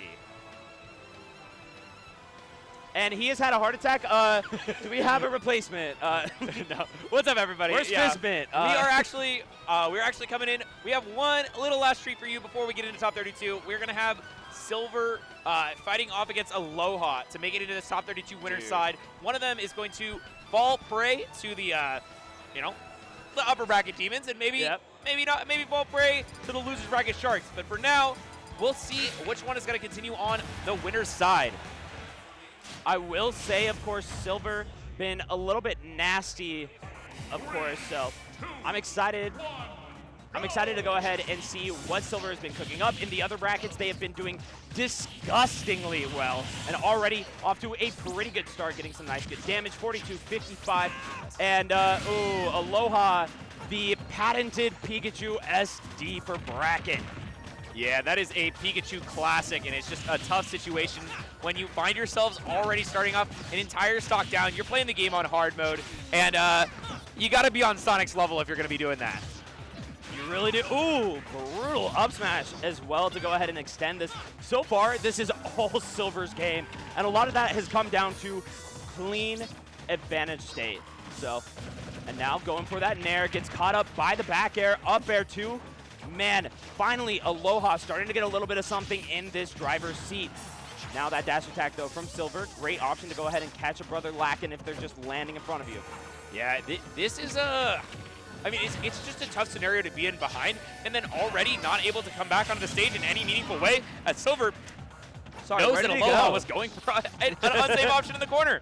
You can't be doing that off stage. Silver is ready. Silver is here and is ready to dunk you. Yeah, normally a fairly good Pikachu matchup. Of course. Yeah, you move on. Yeah, move on. I love the fact. Maybe a little bit of controller issue. I don't know. I think you were just done. I think at that point definitely was he was done. Like, it's over. Yeah. The game's over. You move on to the next one. You do your best. I do hear a home button sound. Oh no, never mind. No, they went back. They went back. But yeah, it's tough. Yeah. But by the way, Aloha. I mean, I know it's quite right in the name, but shout out to Aloha Beaches, an incredible tournament series run directly on one of Seattle's beaches, and it's a great time. I managed to go there this year, and it's just awesome. They have a whole volleyball side event. Maybe next time Yin will be able to make it out. Dude, you're like rubbing it in that he is poor shaming. He is poor shaming me. I am talking about the event because it's Aloha's event. And he's on screen. I mean, you're He's a right, great guy. but you're like, man, maybe next year Yin You will look get so out there. sad. What am I supposed to say? I wanted to be there so bad. Okay, but next time, Yin's going to come there, and we're going to have a great time. But for now, Aloha has his work cut out for him in this winner's bracket versus Silver, who is kind of a little bit of a wild card in these tournaments because he's such a threatening force in his own region. #1 in his own region for like a million seasons straight, and just so untouchable there. It's hard to say how he's going to do at this tournament, but I'm really excited to have him out here. Yeah, he's been doing great both in heavyweights, in doubles, and now here thus far, one set away from getting into that top 32. Aloha kind of struggling to get his hands on him for the most part, at least outside of nice, quick strays. That being said, does get a forward air to force their way out of disadvantage. Silver now kind of forcing the issue with some of these grabs and dash attacks and paying the price for it. Yeah, I'm liking how we're using the space on Aloha's side. He's not feeling pressured when Pit is running at him. He's like utilizing the ability to back up, saying eventually you're going to have to commit to an option, and I'm going to be able to punish that. So nice play so far from Aloha, but Silver is still still in this game for sure, and the up smash not going to kill on Kalos, but has a chance to set up for this edge guard. Yeah, came pretty close. At this point, we are getting in some very dangerous ranges. Of course, that T-Jolt going to be able to confirm very well that Nair, the tried and true, the classic. Sometimes you just got to let it rip, get that up smash out there. That being said, 0%, this is not a safe percent for Pit. Ooh. You have so much that you can do, and right now, Aloha got very aggressive off that stage. I mean, both of them were going down. It's like, all right, you're going to try to dunk me? Nah, I'm coming for you too, brother. Alrighty, opting for the dare. I like it, does get the reset off of it too. And recognizing, hey, Silver is too high a percent for me to get the full up air bridges. I like how Aloha is adapting some of this game plan. And honestly, ignoring that game #1, I would have thought it would have been very close, if not Aloha favored. Yeah, Aloha is playing super well. You said this is like a slightly Pikachu favored matchup, so I sort of see a lot of what's happening with that now in this game. But I mean, the last game could have just been sort of a fluke. Yeah, and some of that came down to that disadvantage. And so far, Aloha's doing a much better job of navigating that. You know, see right there, having the recognition. Let me go ahead and hit this tech so that up air isn't going to threaten me. Finds the nair into the up smash, and so far, Aloha is playing nice, clean, evasive game plans. Yeah, this is it's looking like a day on a beach for Aloha right now. It's just running away with it and already setting up for more damage with these down tilts. Not going to get too much out of them, but it's just a threat to force back the pit. As now, I mean, these are looking so powerful as starter options. We see the two up airs, but no further in the bridge. Just a short little one. And love that pivot grab. Gonna go ahead and get you out of the range of Aloha, and now allow for you to pressure at the ledge, but that quick attack, brutal with punishing move. Not quite gonna get the up smash afterwards, just looking for the nice clean damage. And Kalos utilizing it to its fullest still. That 2-frame gonna come through. One of Pikachu's few weaknesses. Yeah, that is something that you always have to be on the lookout for, but right now, his big strengths are coming out to play. That up air into Thunder, setting up for even more damage. Now we once again have Silver in the corner. How's he gonna... He does manage to take back center stage, but still, the pickups are here for Aloha. He's taken so much advantage of things, but the forward throw, not enough to get the kill just yet. Air dodges through, but it gets hit with 4 arrows already. The downer is tech, though. Yeah, no, that was the wrong hitbox to get the spike, and so instead Aloha was able to get back to stage, but that forward throw definitely going to be enough for that pit there. You know, sometimes if you're going to struggle to kill, it's a good thing you have a nice quick forward throw to get the kill. 92% though, we're still in some clean ranges where you aren't going to get free kills necessarily, but another 30 and all of a sudden nair drag downs are going to confirm into down smash kills, up smash kills, and you are on the brink of up throw and dash attack killing shortly after. Yeah, this is certainly the position where you have some time if you're on Silver's side, but I don't know. Aloha has been so clean this game, not dropping anything crazy, just keeping the stocks very like clean, simple. Get my 2-3 pieces, back up, take space, and I'm liking how he's utilizing this corner pressure with the T-jolts with a lot of movement, but now. I mean, let's see how Silver is going to get the stock. Hits the fair off stage, but we have to see a little bit more than that yet. Yeah, I'm a little bit worried about some of these skull bashes. They've been coming out, and Silver has been able to go ahead and dish out quite a bit of damage. That back air finally putting Silver into a place where Aloha might be seeking for a very quick kill now. Doesn't quite get that nair drag down that he wanted. Silver, I love that patience from him. He's really slowed down compared to the beginning of the game.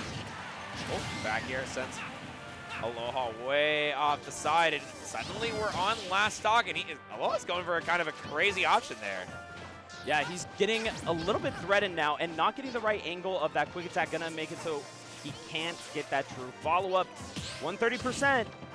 I think we might be in dash attack range. A little bit harder to tell because of Kalos. We're not. But we are getting mad close, you know? Yeah, with the rage, it might be, but for now, with Kalos' big blast zone, not quite there.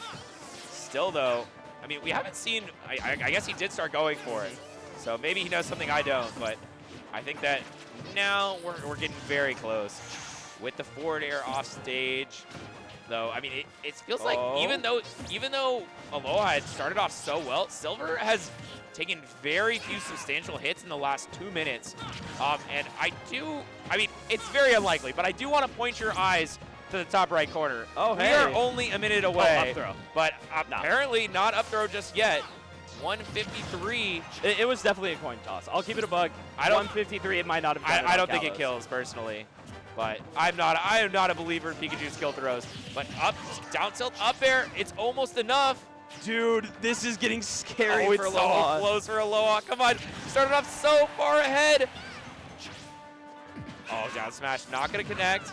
I like the mix-up. The up B past the ledge and the wall jump. This is one of the reasons why Kalos is of Pikachu's preferred stages. And all we need for Aloha is this drag down into the grab. One pummel for good measure. And yeah, gets that stock. Yeah, no, and I do respect not going for the up throw there. Typically, I know for like FD it's around 150%. And so at that point, you don't want to make it so that the next time you get that grab, just now, you've staled it a little bit, because then it might not kill. And so you gotta be a little bit careful. And that 154 is right in that zone where you don't know. Nah, I'm gonna keep it a buck. That wasn't right.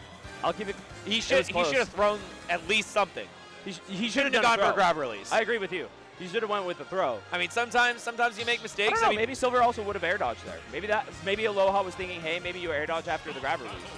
You never know.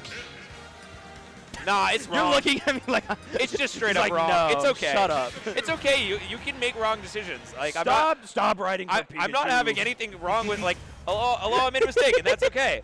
Like, but he still won the game. So let's good for Aloha bringing it to game 3. And I've never seen Aloha make a mistake. What about that one mistake? I don't know what you're talking about. Okay. Town and City, interesting stage choice against Pikachu, especially because when you have that FD zone, that is the easiest way for Pika to combo you. That being said, we haven't seen a lot of the Nair loops, a lot of the up air bridges. Silver, though, doing plenty of comboing of his own. 70% gets the follow-up into the forward air. This is all Silver. Yeah, looking a lot like game 1 where just Silver sort of runs away with everything, going for that reverse up air to try to mix up the DI, but it's not enough to get the kill. We see a couple up airs building some percent on Silver, but still has a big lead. And we know that Pit is going to be killing a lot earlier than that high, 170% mark that we saw in Kalos. I will say right there, Aloha looking for Silver to be DIing out. That would have allowed him to confirm the up air bridges and possibly even get the kill. Opting for that back air when he recognized the DI was in. Getting the forward air there to go ahead and do a little bit of damage. Back air, not going to connect, but that's fine. Of course, the pancaking of that move, it's so safe on shield. Yeah, it is a crazy safe move. But now it's just a matter of finding the last hit for Silver. Been throwing out kill moves left and right. It's still a difficult proposition to punish that dash attack on shield, though. Just when it's in the later frames, Pit doesn't have a lot of great forward hitting moves that come out low. Like your jump nair is just going to go completely over Pikachu there. Still really trying to force the issue off stage, allowing Silver to utilize that platform to get on in. And now the dash attack just getting the weak hit. Really trying to find this kill. The one thing that is nice for Silver is a lot of the kills have come from Aloha's up smash, and with that higher ceiling, going to help out a bit. We do find that down tilt, a little bit of a combo with that second hop to go ahead and call out the shield drop like that from Silver. So far, playing very patient, very evasive. Yep, and this time able to get a grab on this dash attack on shield, not quite as safe as the last one. And once again, these late hit dash attacks are going to prove the bane of Aloha's existence as he picks up. He gets picked up again. Now, Silver in the corner gets a jab, racking up the percent, still looking for more though. I love that too. Given getting hit by that dash attack and living from that center stage hit, gets the grab, back throw. Dude, that's crazy. I respect back it. Side B. Wild option. That's so wild not to go for the edge guard there and then still find that. Run on but then you died right smash. after. Yeah, I love it. Hey, we're not talking about that. We're talking about the thing he did. Alrighty, jab gonna call out on that spot dodge. I like that from Silver. This time gonna go ahead and body block the Skull Bash to get the follow-up afterwards. I like that, kind of like rocking against Captain Falcon or Ganon. Yeah, Silver once again getting a pickup into the forward air. Now we see another edge guard. These ledge traps have proved so effective for Silver, and this time, not even gonna let it get to the ledge. The forward air in the corner does the trick, but Aloha is going to fall in the losers bracket. Still in, but it was a tough battle. Yeah, it was tough. That game number 2 went pretty well, and I think a lot of that came from the difference in play during the beginning of game 2 versus the end of game 2 and the beginning and whole of game 3. At the beginning of game 2, we saw Silver go so hard in the paint, trying to keep this aggression moving forward to find these hits and deal out big blows. This allowed for Aloha to do a lot more fading back and catching on the whiffs with the nairs, with those forward airs. And then, of course, you had Silver recognize, hey, this is a problem. Let me slow it down, take that breather, and we're going to go ahead and shut you out from there. Yeah, and we are going to pop on to the next match pretty soon. Looks like we have, what is it, Dtier versus Slushy maybe? That is Slushy. I don't know who he's fighting. If you think it was Dtier, then I'll trust you. But I'm excited. Oh, no, I'm off. It's Pal. There we go, Pal. That's not Pal. Oh. Oh, wait, no. Sorry, this is losers. This is, I'm looking at the winner. It is It is D-tier. Okay, D-tier. yeah. Sorry, Pal would have been a That loser. is That's why I was definitely so not confused. Pal. I was like, I'm pretty sure that's D-tier. I looked at that. It looks like D-tier. Okay, so this is the other side. This is the other bracket. The other winners top 32 qualifier. The last one, I believe, that we're going to be doing before we hop into the top 32. And D-tier versus Slushy. I mean, this is my region versus the region that we're in now. So always cool to see D-tier on the ice climbers. Not something that you're going to have a lot of experience with. Yeah, and unfortunately for D-tier, you don't need as much experience fighting Ices when you have a -3 matchup or a +3 matchup, I guess. Yeah, no, Slushy, of course, the premier Snake player from, I believe, Northern Idaho now officially. I think he moved from Washington into the Northern Idaho. Why'd he do that? I don't know. Sounds like a mistake.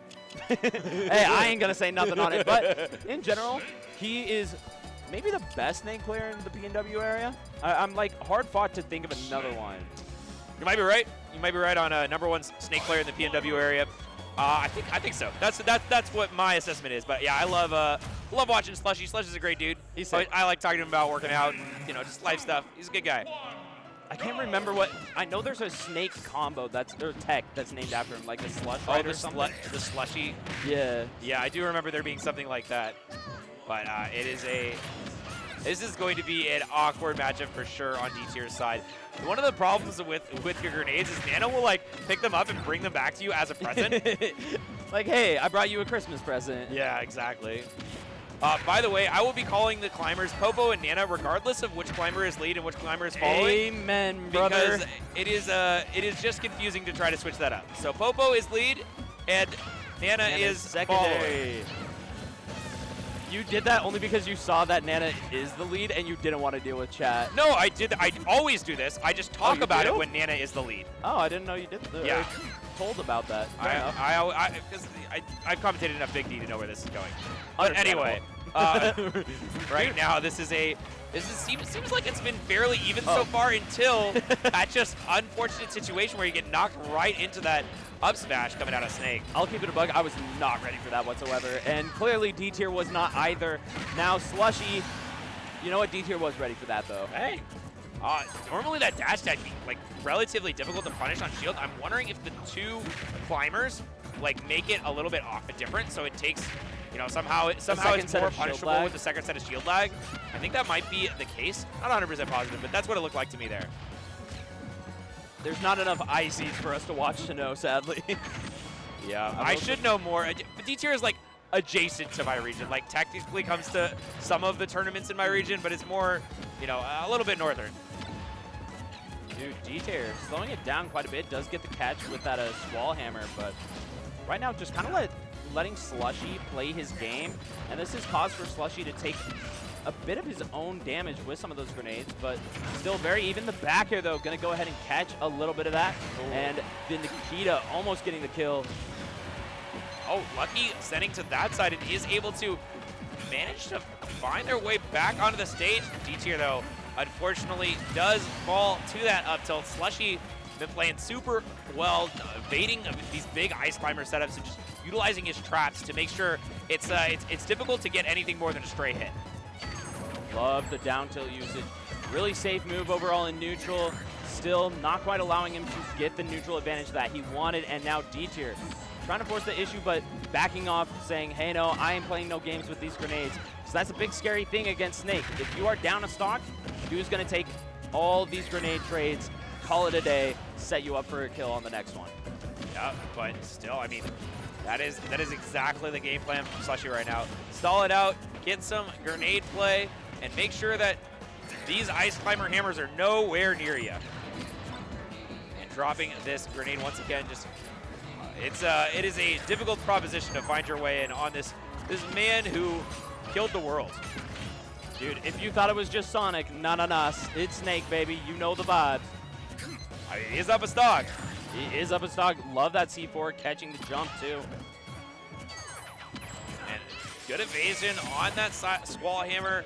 Really just a it's a great move to mix up people a lot, but at the same time, like, who cares if you're mixing up Snake if he's just not approaching you, right? Yeah, it's making it very difficult. And they're trying for these icicles, they're trying for these blizzards to get a little bit of chip damage, but Slushy just is playing very careful in his positioning. Given, gonna take a little bit of grenade there, but Nana. Nana, is she not in the right place? Nah, she was not ready was for tripping. it. And that is going to allow for Slushy to take that game #1 over Dtier, which, side note, what is that? Oh, is that sponsor? Salt Esports? Is that- Salt Esports, There's shout out Salt to Esports. one of the sponsors of Dtier, but also one of the sponsors of this event. Great Hey. group of people up in NorCal, making sure people like Dtier can come here and show off their stuff. Unfortunately, Dtier is down a game, but maybe with the power of Salt Esports, they can come back into it. Just need a little bit more salt in the play. Play a little bit more dirty, a little bit more filthy. You know, it's interesting that Salt Dtier plays Ice Climbers, because if you salt the roads, that's how you get the ice to not form on them. Yeah. True. So just saying, it's a little strange. Ooh, and we got a little bit of the combo rolling, not able to get that third connection. You know, Slushy saying, I'm flying on out of there, I ain't doing this. But now locked to ledge, Dtier rolling on through and able to remain relatively unscathed inside of that disadvantage take. Still finding another hit. I love that icicle follow-up too to catch the plat while not engaging with the grenade. Yeah, it's just a little bit of extra harassment that you can do for Ice Climbers. But now I think the grenades are a lot bigger of a harassment, and a little bit of a mistake on Slushy's point. Pulling out the Nikita is going to pay pretty heavily for it. Let's see how the ledge drive goes. Just opts to Nikita, past it. Sorry, just opts to Cypher straight past it and just move his way through that entire thing. But let's see how he gets out of the corner once again. Is going for a little bit of a setup there with that down air. That's not going to matter. Just gets the simple, clean up smash out of shield. Don't be touching my shield, baby. I'll be sending you for it. Now at this point, though, Slushy doing a good job of starting to find his stride and pick it up a little bit. Does find that back air. And all of a sudden, for the first time in a minute, Slushy is the one being the aggressor. Right as I say that, though, we're pulling some grenades. Yeah, I mean, it's a matter of, like, you know, you have to be a little bit careful with how you aggress with Snake, because the hammers and the damage output from Dtier, it's still going to be absolutely insane, right? Like, you can split up the climbers and stuff, but you need to make sure that you don't fight them directly head on. Now, though, the up tilt going to take that Sopo, and Dtier, too, having a little bit of a reflex to that, not feeling too happy about it. But you know what? 31%, not too much to sneeze at, and we know how Ice Climbers can build up some nasty little bits of damage. Getting caught up by the dash attack is Nana, and now the get-up attack to go ahead and shut out Slushy's aggression there. So far, Dtier looking a lot better this game. Yeah, I mean, I think it's just a matter of, like, staying ahead is so much easier than coming from behind. Like, you know, it's just, you have to force the Snake to come to you. Sorry, the Snake is forced to come to you now, as opposed to having to come to Snake, and been a lot better with keeping Nana alive in terms of, like, not having all the huge amount of percent filled up on Nana, which I feel like has happened in the first stock. It was just like Nana would be at an insane percent every single time, got hit by something, would be sent all the way away, and you could never, like, fight with the two climbers together. Even right now, the percent differential is kind of crazy. Oh no, Nana was just, I'm not sure exactly what she was doing, but she was still acting. She had a little bit of an issue. She's like, look, I ain't helping you until we talk this problem out, all right? Get no some belays couples for therapy you. here. No, I will say, side note, you don't want to lose this at this point. Who's in loser's bracket? Pow. Yeah, that's going to be tough. I mean, a lot less tough, I feel like, for one of them than the other. But yeah, I'm not sure who you would be talking about, but the Snake. It's the yeah. Snake. Yeah, exactly. But no. Wait, does Pow's on Pac. Pow's on Pac-Man right off the Steve? Yeah, for the most part, they still pull out Steve from time to time. But their pack is nasty still. So you do not want to be fighting off against that beast of a player. And Slush is showcasing that, hey, you know what? I'm going to take this Ice Climbers to town to avoid that. But now it's the Icy's turn to grenade combo. Love that setup. Yeah, a little bit of a follow-up with the grenade and the up tilt, but not able to get the stock just yet. And now you have to sort of break through this inexorable wall that is Snake. But Gets the up tilt follow-up into the double up air. Not enough to get the kill just yet, but it's still a huge amount of damage coming out. And, oh, opportunity to kill Nana there. Did not manage to find the mark, and this is, oh, such a bad spot, utilizing that throw invincibility. And now Nana is in a disastrous spot, gonna get thrown off stage, but it just kicks. Oh, man, just kicks Nana all the way off. And Dtier knows the problems that are here, shaking their head. Does roll on through to get, Ooh, they gotta turn it up. This is Sopo's time. Oh, waited for the air dodge, just missed the up air by a tiny hair. And dude, oh, still staying alive. Dtier is getting out of these crazy circumstances. Border, oh, the roll up at the back here does connect, and Slushy is not going to get it in 2. Has to play one more game. Bro. Nerves of steel right there from Dtier. That's a Sopo master, bro. The Sopo master avoiding the up tilt, the Nikita off stage, somehow breaking through a barrage of explosions at the ledge. Yeah, shake those hands off. Get, take a little bit of a drink. Take a little bit of a second here. Cool down. A little breather after something like that. That is a tough scenario to be in.